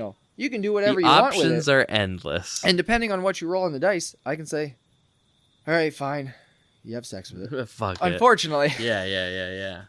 But it kind of gets us into our next segment. The Dungeons and Dragons Honor Among Thieves. Yeah. Agreed. Agreed. So I watched that. You said you watched it in I watched it when it came out in the drive-in. drive-in. It was late. I still enjoyed the movie. Like, I've always been like, yeah, that was pretty good. Mm-hmm. But I know that I was missing chunks. I know that that I was paying attention not as well as I'd like to. Yeah. There's scenes that I'm going to talk about here tonight that I remembered very differently than how they played out. I watched it again Wednesday night for the first time. Pre this, I had not played Baldur's Gate. You know what I mean? There's a lot of Dungeons and Dragons that have come into my life since the movie came out till now. Mm-hmm. I've watched Vox Machina. I've watched Yeah. other things. I had such a good time. I texted you. I was like, this movie is just plain old cool. Yes, it is. It's a solid, just action comedy movie. And it not only is it that, it's a solid homage to everything that is Dungeons and Dragons, and I only know so much about it. I think it might go down as, in the future in my life, I'll be like, yeah, that's one of my favorite movies of all time, because it's like Demon Slayer, nothing crazy story wise, but what it does so well. I had so much fun. So Dungeons and Dragons Honor Among Thieves is about, basically it's following at the beginning too, but 4 player characters. They make these choices. They don't know all the answers through this adventure to try and save one of the main characters, Edwin, played by Chris Pine. Great acting, by the way. Of course. Dude, when I heard he was going to be in it, I was like, I'm feeling good about he did this a great movie. job. Yeah. And it has its action. It has its tugs on your heartstrings. It does. Yes, it does. It does. Because it's not necessarily like save the princess or, it's Save the he's daughter. trying to save his daughter. Yeah. And it's a found family versus a born into family. Totally. Kind of story. But these 4 ragtag group of people, and that's the nice thing about D&D is that's generally what it is. It's always just schmucks. It's just a getting together. They don't bring something. great adventurers from the land. They don't bring the best soldiers. Mm-hmm. They bring It's Joey these Wheeler, adventurers. not Yugi. That's yes, it is. It's Yes, it is. It's things like that. Yeah, but it's everybody. There is no Yugi. Yugi might be the villain. The fun part about it is, so when we watched it in theaters. Mm-hmm.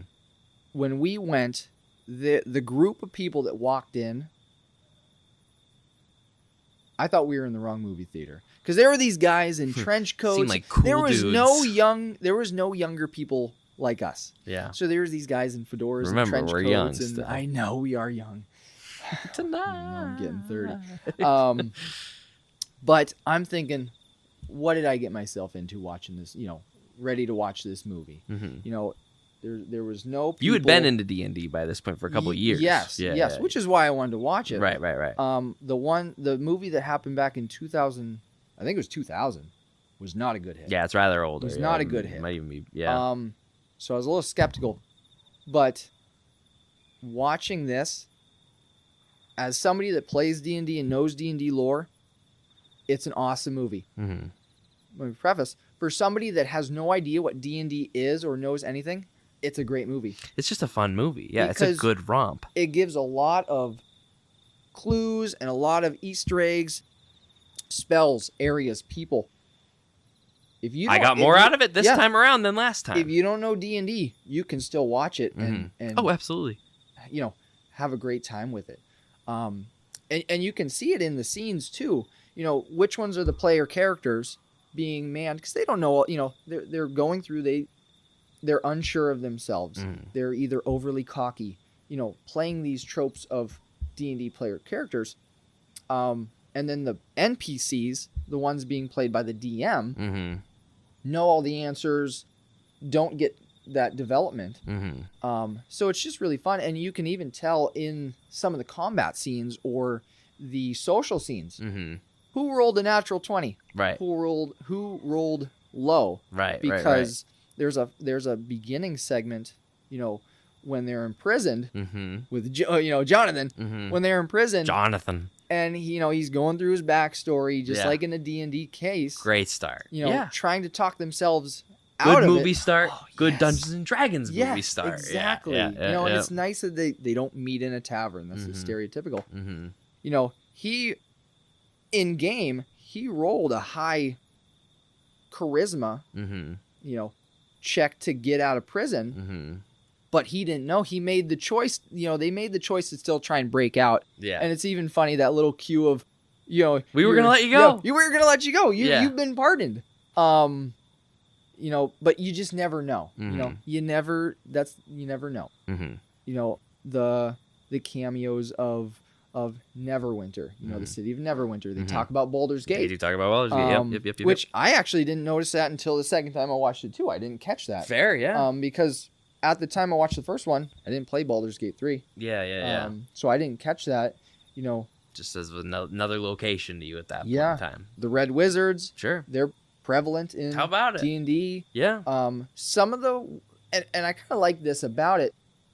Some of the magic items were not directly pulled from D&D, but kind of an incorporation of it.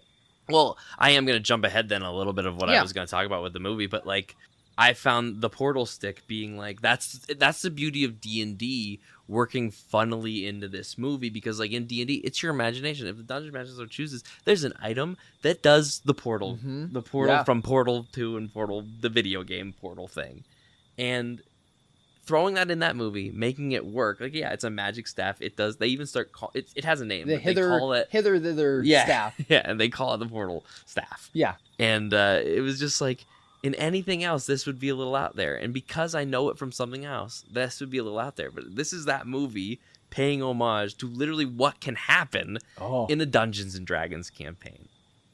They have the portal staff. Why the fuck not? Well, and that's the other thing, is they didn't know it until Simon, the sorcerer, he's kind of a younger, more naive, unsure of himself, rolled a high history and a high arcana check. Realistically, sure, I mean, to understand that, hey, I'm looking at this staff that looks like a walking stick. That's that's a magic staff. Yeah.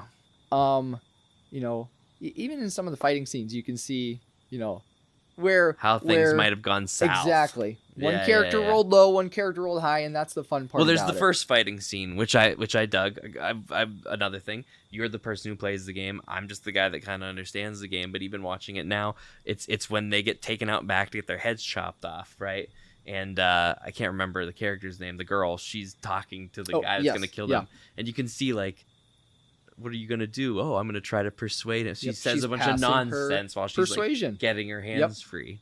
And then he goes to swing the axe, and just perfectly, she stops it with the block, and a great fight scene ensues. The other player character, he can't get out of his straps the whole time. So, it makes for good television. It makes for good movie. Jesus, I thought that was a kid falling down the steps. But it also makes for good Dungeons and Dragons playing, because in the reality in a D&D game, The barbarian woman, she rolled in that 20. Mm-hmm. Edwin, who couldn't get out of his straps, rolled a natural 1. So it's just so fun. Yeah. Because that's it's how it would go. You, as somebody who plays, gets all of that out of it. And even me, who doesn't really play, understands a little bit.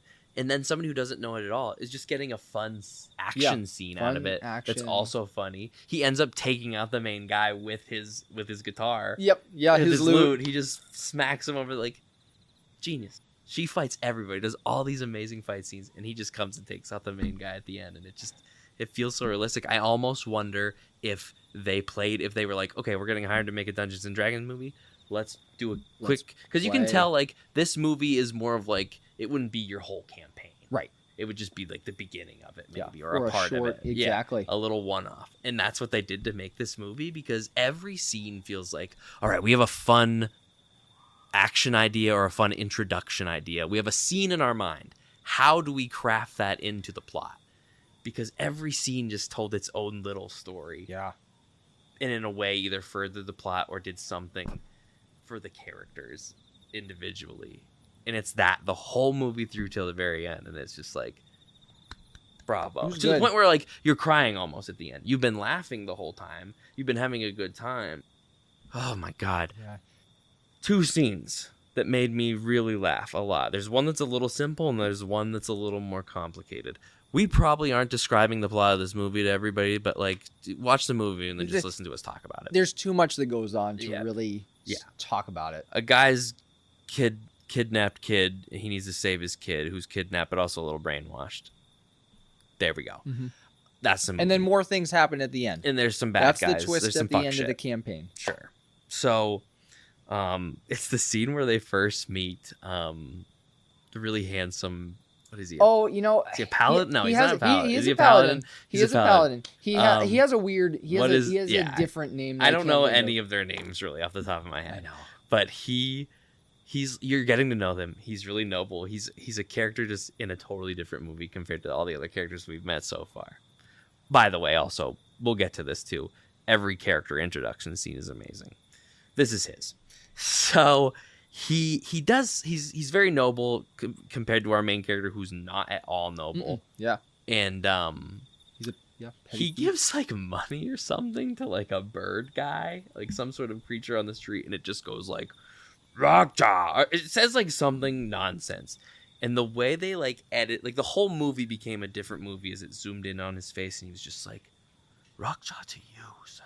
Like, it's just so they take these really serious moments.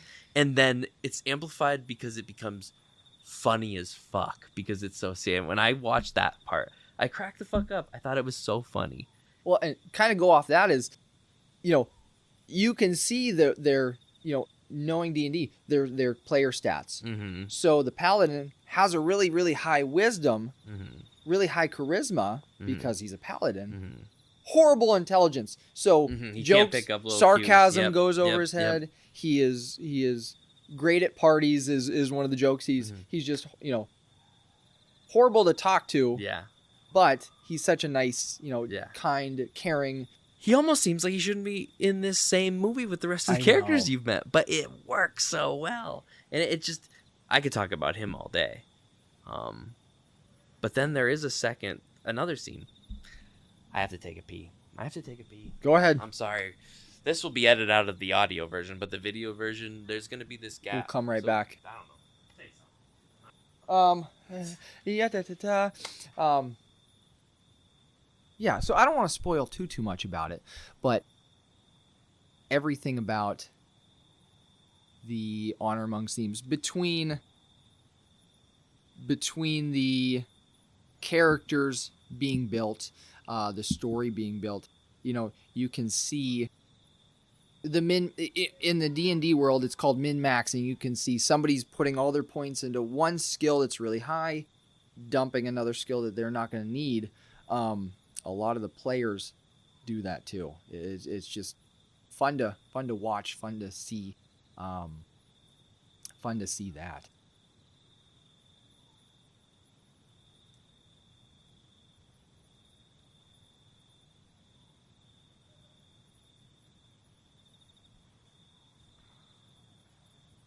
Thanks. He's back. I'm back. He's back. I was thinking about holding it, but I had to go Uh-oh. so fucking bad, and I was like, I still have quite a bit to talk about. I should probably just get this piss out.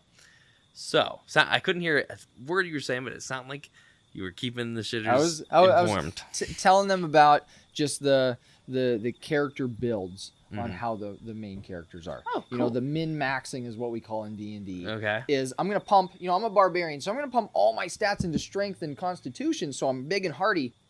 My intelligence, though, Out the is shitter. out the shitter, which is Helga.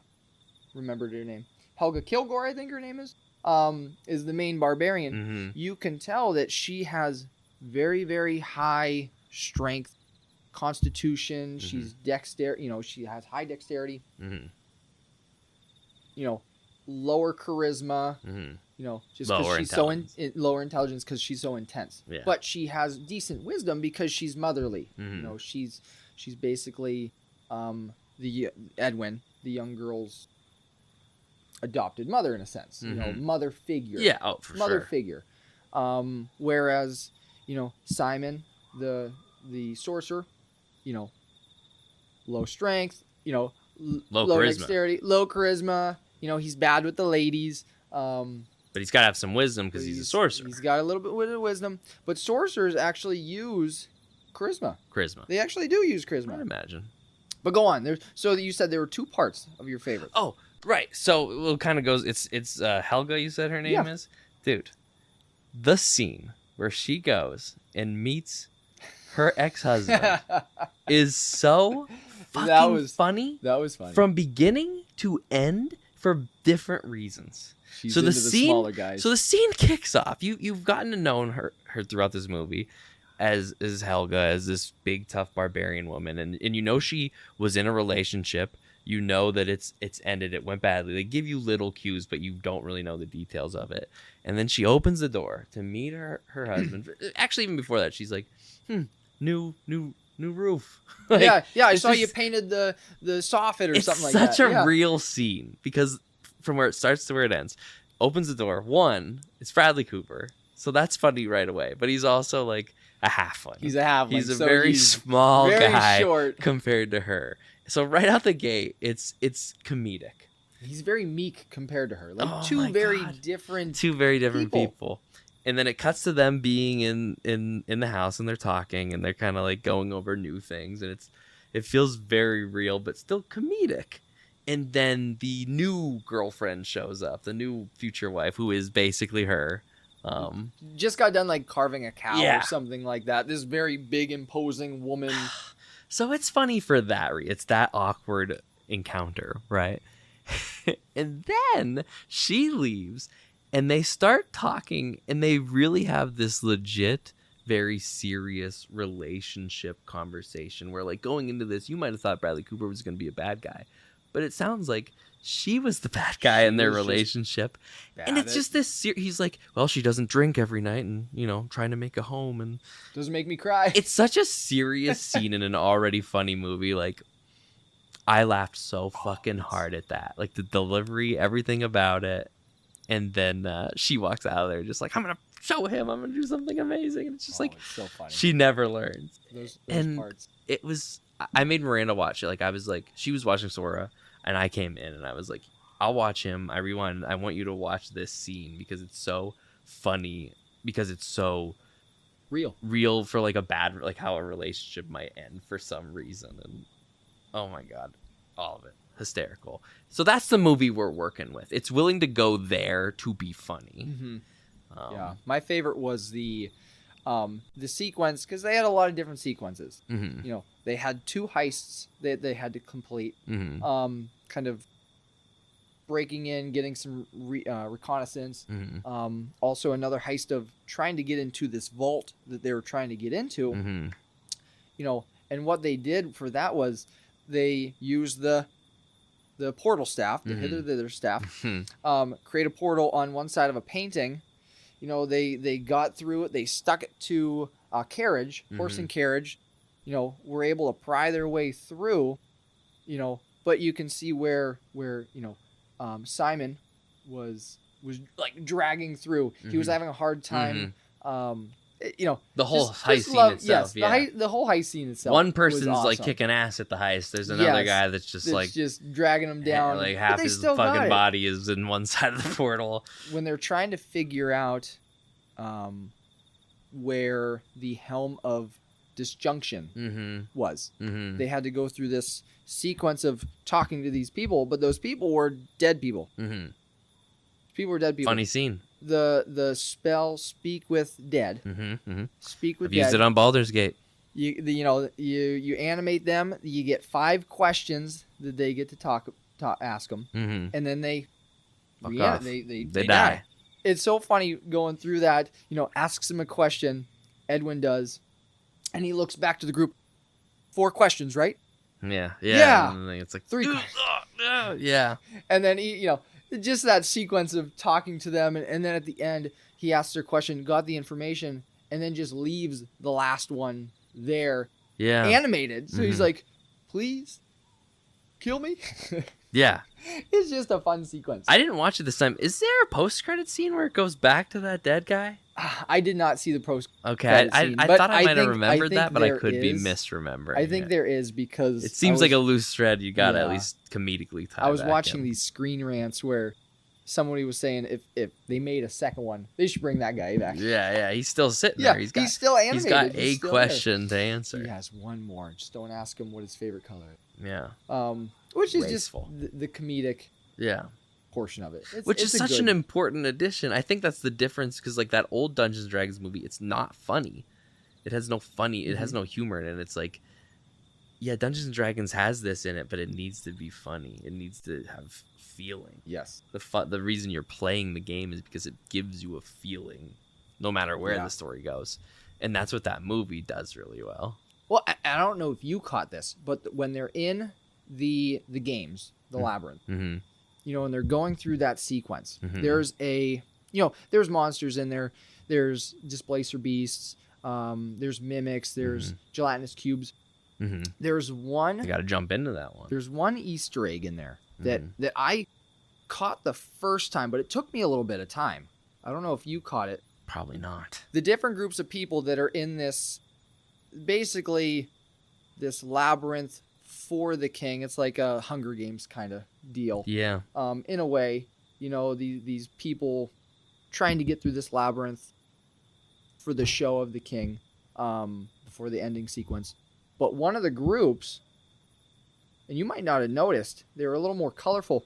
They were the group of the 1980s D&D cartoon. Wow, dude. No, I wouldn't know. You'll have to look that up, and maybe you'll say like, "Oh yeah, I get that." That's it was a funny when Easter it egg. was when the one group reached into one of the crates and found this big battle axe, and it was like this younger guy. He was the barbarian. I mean, some of those Easter eggs, some of those little snippets are so, because again, somebody who doesn't know about that stuff would have no idea. Yeah. It still works as a scene, yes, though. but it works as a scene, and it pays homage to the people that do their homework with it. Yeah, it was such a fun. It's a good scene for everyone. Because I remember, the history of I it or remember not. seeing it. I'm thinking, that looks familiar. That looks really familiar, and I looked it up, and it's from the 1980s cartoon. Very original. Yeah, and I'm sitting just going like, oh, she's a tiefling. I didn't catch that last. Like the tiefling girl that can transform. I was like, didn't catch that last time. I know what that means now. Yeah. She's not red or anything. What's that about? Whatever. There's different kinds. Yeah, there's different kinds. I mean, it's just things like that I'd catch, but something like that, which of course there's things like that. It'd be stupid. We live in a good time where people that grew up, like movie making itself, film, all of it. It's still a rather new business in terms of like 100 years. We were still figuring it out, but I feel like we're at a point in time where like we're getting that like people that are fans of things should be making the things, and it's better not just somebody that got a job and has to make a movie, somebody that knows this, watching, and has lived it, and has done it and made this movie. Because I hate when I hear, because I know the movie didn't make a lot of money, like a lot of people didn't go see it, but it's well reviewed, and I think I'd rather be remembered as a great movie than a fine movie that made a bunch of money. It's on Netflix. Go watch it. Well, I heard like its streaming numbers are ridiculous, which makes sense because there's so many people that know Dungeons and Dragons and play Dungeons and Dragons that I just feel like the money that it made, like not even the entire Dungeons and Dragons community went and saw it.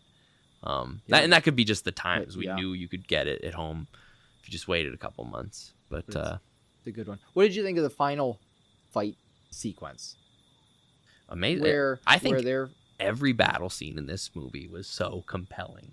It was so well choreographed. All of them. The final one, they're just popping off at the end. She's just shooting lightning. Yep. They're doing all their crazy character traits, and it feels like an RPG video game scene, a turn-based one, kind of brought to life. And what's awesome about that is seeing that. So in D&D, when you have a combat sequence, sometimes it can be a little slow, because it goes turn-based, turn order. You roll for initiative, but those turns, those sequences are happening very quickly. A round of D&D combat is 6 seconds. Mm-hmm. So a player's turn in combat is 6 seconds, but it's all happening at the same time. So that last sequence of, they're casting spells, Scorching Ray, they had Maximilian's Earth and Grasp. Yeah. When the two hands merged, when everything's just happening at the same time, that's how, kind of in the mind of somebody playing D&D, that's how those combats go. Yeah. And it's just so cool, because it's just so quick. Mm-hmm. Snappy. Oh, it was fun. It was like that's what an adaptation's about. It's about taking that thing you love and bringing it to real life and making it work. And this movie, like I said, it doesn't do anything crazy. It's a Demon Slayer compared to an Attack on Titan. It just takes that basic storytelling and makes it awesome to watch. And like I said, every scene seemed so thought. It was like they had an idea for a scene, and then after they were like, how do we put it in this movie? Oh, yeah. Because every scene is so cool. Every introduction scene to the characters and their abilities. I love with Simon's introduction where he's like doing the thing. Like he's doing his little sideshow, pretending to be this bad spellcaster, bad wizard, sorcerer, and actually stealing people's money. But in his head, he doesn't have the confidence to be a powerful, but he gets that at the end. That's the fun part. Yeah, that's another thing. Every single character gets their little story arc. A little, some a little less than others, but it's there nonetheless. And I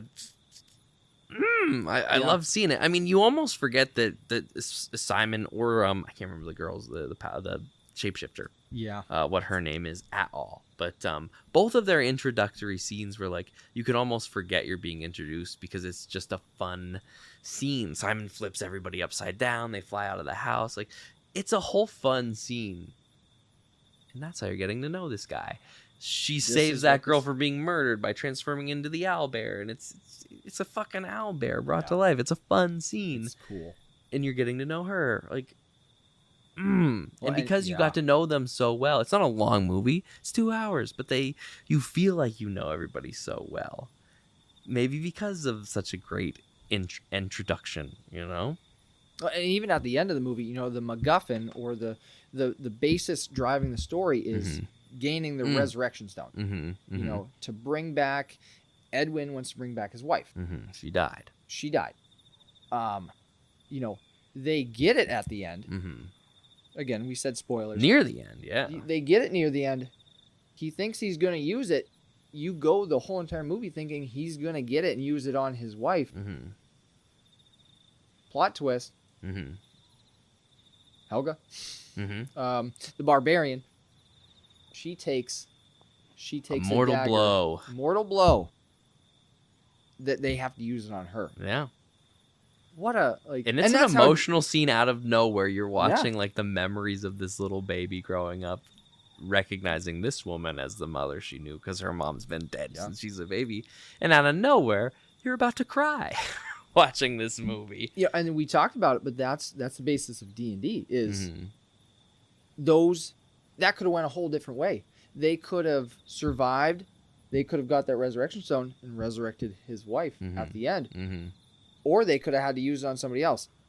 Like, that's the fun part about That's the fun part about D&D in itself, and just that You storytelling. bring back Adam's dead character. Yeah, they could bring back Adam has Adam's to play dead. 2 characters. That's right. It's just a fun. It's a fun movie. It's a fun movie overall. If you know D&D, it's a fun movie. If you don't, but you just like the Lord of the Rings, Star Wars style, anything fun. There's even a scene where they go into a dungeon and get chased around by a dragon. They got dungeons and dragons. That's true. Yeah. A fat dragon. A fat dragon, but a dragon nonetheless. A dragon. Yeah, that was a fun scene. Yes, it was. That was a good. Every scene is so well thought out.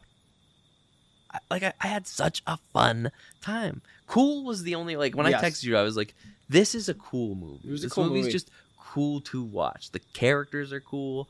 The action's cool. The story's cool. And then I almost cried, and then it's over. And I misremembered something. Yeah. In my head, I was like, is Bradley Cooper a dick? No, he's actually not. He was Did nice. Chris Pine and Helga get together at the end? No, they just brought her back. I was like, fuck, man, this is a good movie. Mm-hmm. Everybody sticks to who they are, and I hope there's another. That's all I have to say. I hope. but there doesn't have to be. There really doesn't, but You'd like to see more of these characters. Or just even a different campaign, a different cast of characters. Another live would action be so one. much fun. Yeah, with so the much same people's hands on it. I mean, yeah, they kind of. not that I don't think anybody else could do it, because Yeah. clearly other things that do Vox Machina, Yeah. they're successful at it. But I liked what this one did a good brought. job. I really liked. I saw in an interview They had an idea. that the producers kind of alluded to the possibility, but they didn't give any information. And like I said, it didn't. I don't think it made a whole lot of money. Which, No, sadly, at the end of the unfortunately. day, if that happens, That's if the streaming a numbers are leading good, drive. maybe another thing. I did hear that maybe a Netflix series. That would be possibly. pretty cool. I mean, I don't know. Don't quote me on that. The closest Netflix series is the Delicious in Dungeon. Dungeon Meshy. That's a pretty close adaptation to a Yeah. Dungeons and Dragons, which That's is fun. what- But we won't get into that. Yeah, Sam's That's for big another- into Sam's that's for big into another that day. series. Yeah, Yeah, but yeah, things are moved along by money. So like, comment, and subscribe. there we go. Yeah, thanks.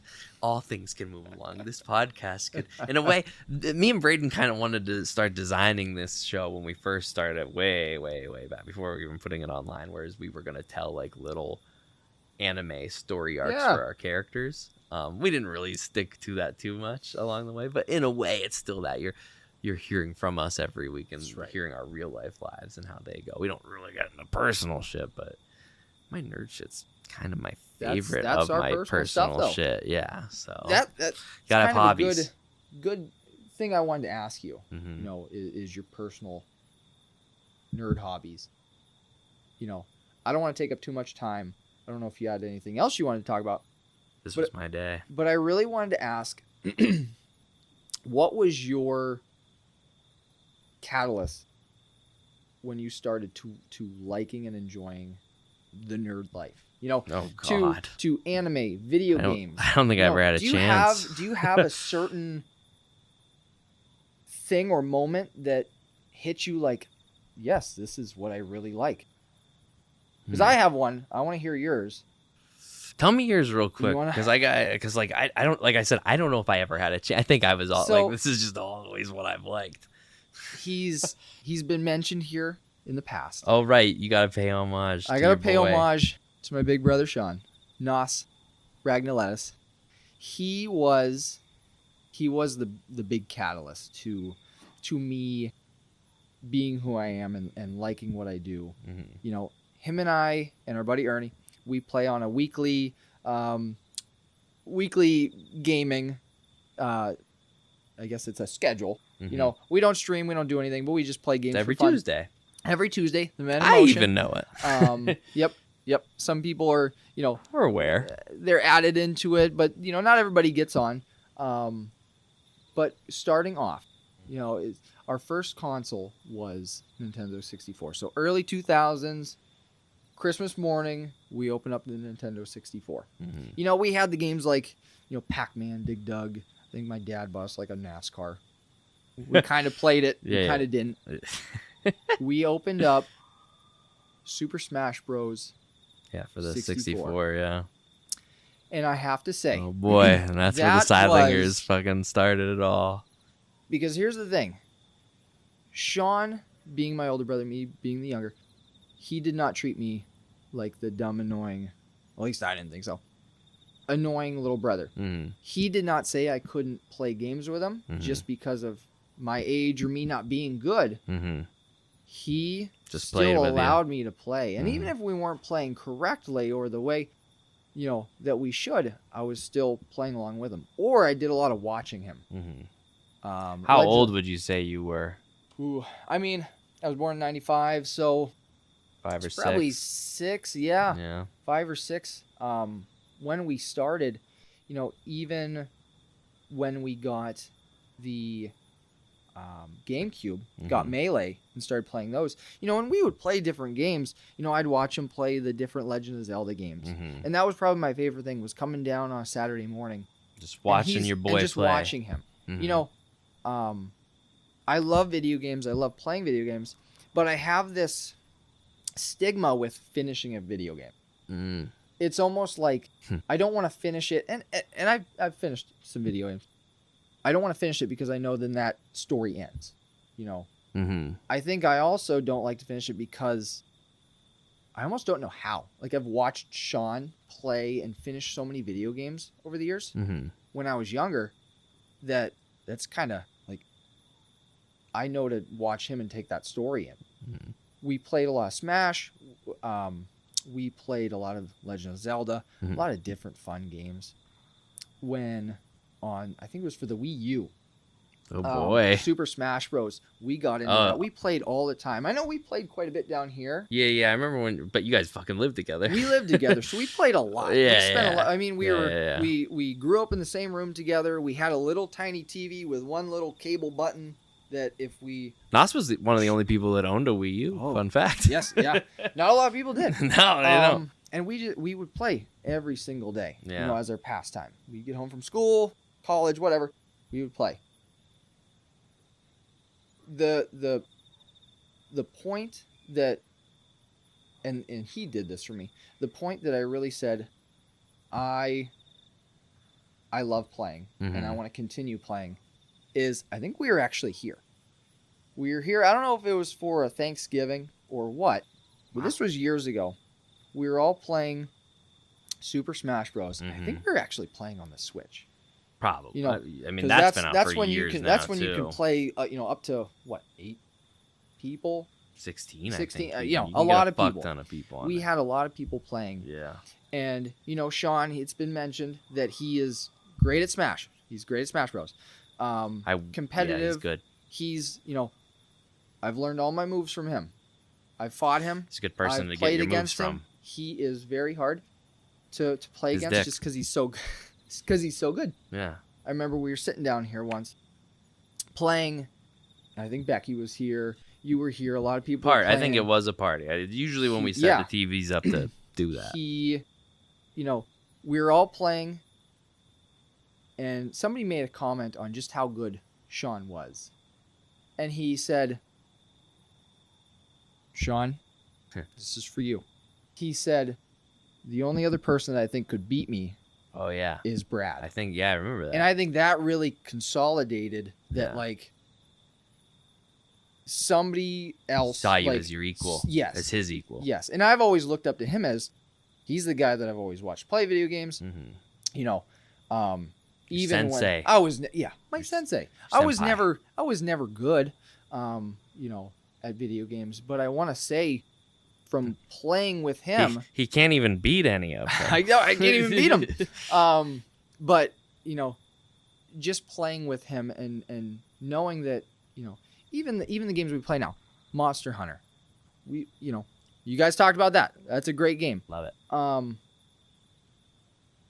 Monster Hunter, we played Destiny, we played the different survival games. He's never looked down on me. No.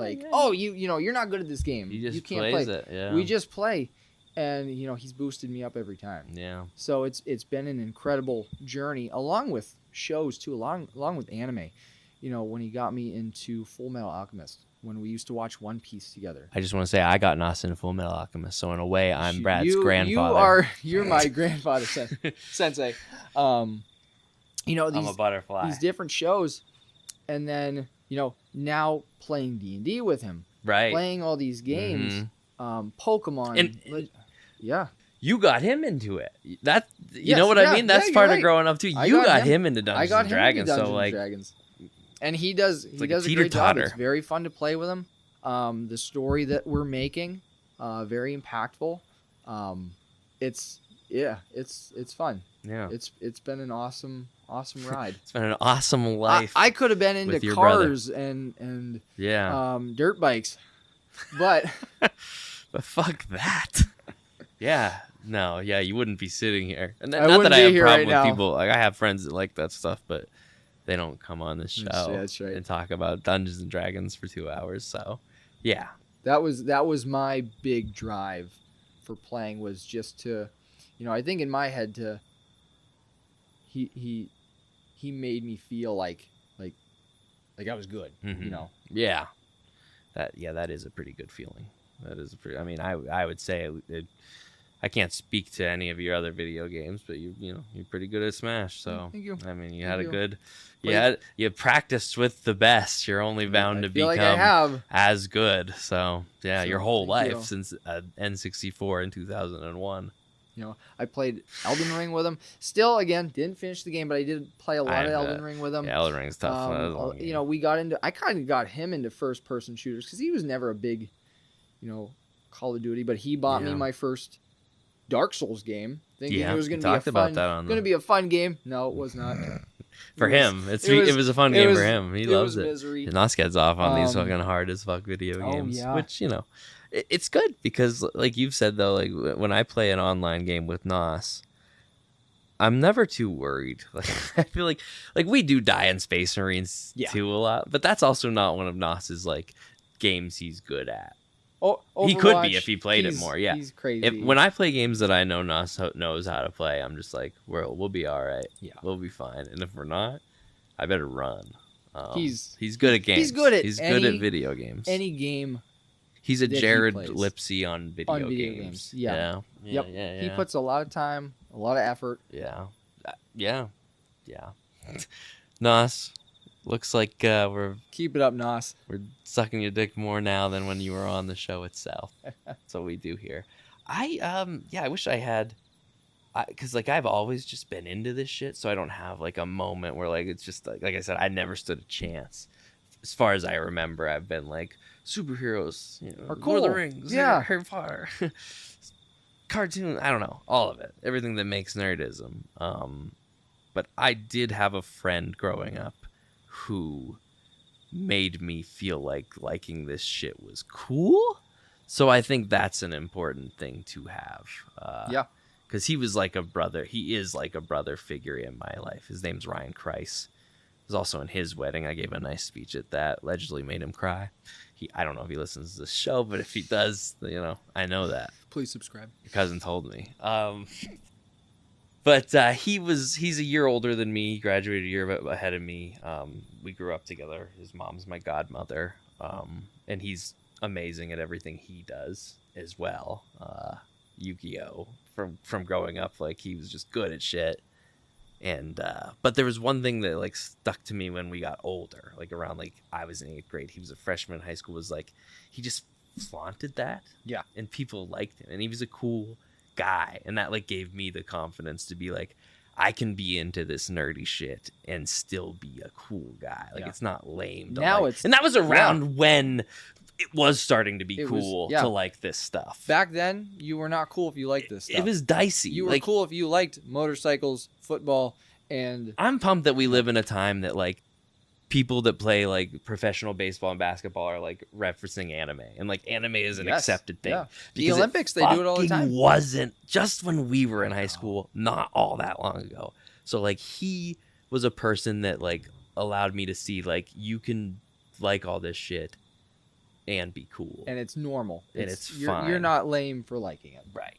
So like that was a big impact for me. Not that anything ever awoke it, but there was somebody in my life at a time that made me go, it's cool to like this shit. He helped push you along. Yeah. Because Yeah, we could be very different people if we didn't have that.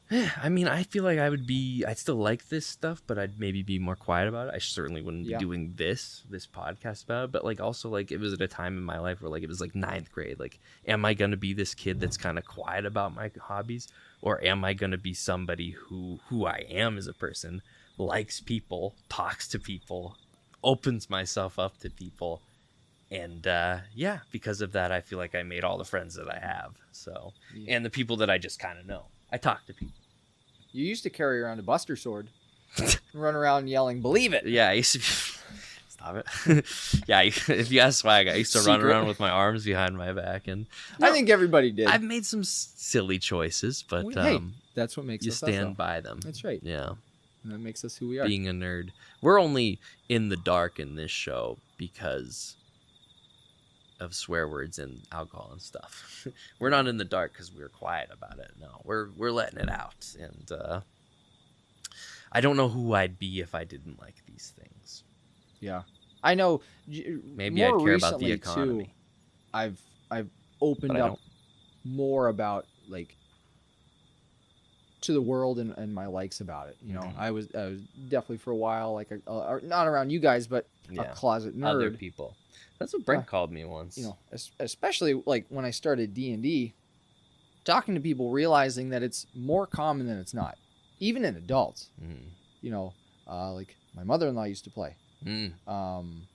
Sure, I mean it's been around, and for I think it's just ever. that stigma that, you know, the generation gap and what the norms are. This is becoming the new norm. You know, it's just incredible to see. It is. We're in a very lucky time. And I know a lot of people bitch about the MCU now, but I think that the MCU itself had a lot to do with that. In our box phase. Yeah.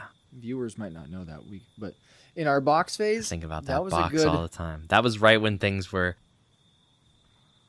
We were adults. We weren't adults like we're adults now, but we were adults. And we were out of comfortable with dressing up in boxes in public as superheroes at the movie theater. Yeah. That was Civil War. 5 years before that, Civil War, we did that. I wouldn't have done that. We drove to the theater in these boxes. We sat. we had the audacity to walk up to the person to ask them for a ticket. We got a ticket, in these boxes, mask, in a costume. And then we sat down in these boxes. And watched a 2.5 hour long watched a movie. Yeah. And we did that for you guys. We did it for two a couple. Movies. There was 2 movies. Yeah. Civil War, and then I think it was the one before Civil War. I think it was whatever came out before that. Was it Age of Ultron? Might have been Age of Ultron. I think that's when we made the boxes. It was a good time. Yeah. It was a good time. We've lived through a very lucky time. Yeah. We got to watch Infinity War on IMAX on my birthday. Endgame. It was Endgame. Was it Endgame? It was Endgame. Right. Yeah, but we did watch Infinity War as well. We went and watched Infinity War in IMAX somewhere as well. But then on my birthday, we got to go watch Endgame. You're right. Yep. What an impactful moment in the theater. Yeah. Oh man, I'll never forget the first time I saw Endgame. It was a good one. It's sad that we're in a place where like it's been years now and Marvel's kind of started to dip and people kind of forget, but like I'll never forget how like there's a reason like people are like, oh, the MCU, and it's like, no, it was the fucking MCU. Coolest thing at a point in time. Yeah, that was a good time in our lives. Yeah. I feel like this episode's a lot of nostalgia. You did start that. Two dads talking about nostalgia. Thinking of the glory days before we had kids. Back in my day. And wives and all these responsibilities. And now we're popping joints. 2 dads drinking in the basement. Still in the basement. Yeah. Well, I think that is an episode. That's a good episode. I think that's an episode. Brad, thank you. You're welcome. For joining me in this episode. It was great when you got a hold of me to do it. I always love having episodes ready to go in advance. It's so exciting to have one done on a Saturday, and I have all week to edit it. I'm very pleased. And, happy to be here. Yeah, you're welcome to come back on anytime. Thank you. Anything you want to leave off with the shitters before we go? You've opened your soul and your mind to them. I hope you know me a little bit more. They'd have to. Watch watch Honor Amongst Thieves. Yeah. Great movie. Mm-hmm. If you haven't, try some D&D. Look into D&D. It's been Get some friends. It's been enlightening. I mean, just opening myself up and being more comfortable in who I am and even with talking, it's opened things up. You're public speaking basically every time yeah. you play Oh, it. 100%. Yeah. Have a kid. Mm-hmm. They're great. Use protection. Yeah, that's right. I know it feels better, but I mean, no. Go ahead. Other than that, like, comment, and subscribe. I mean, Chase does good work here. I've known him for a long time. He's trying to set something good up here. We're getting somewhere, and this has been officially the season 2 finale of Nerd Shit in the Dark. At the next episode, we will be starting season 3. There's a few changes coming this way, but all for the positive. And he's getting a haircut. Come on, man. In all the years you've known me, has it really changed much? You've had 2 hairstyles. Yeah. Yep.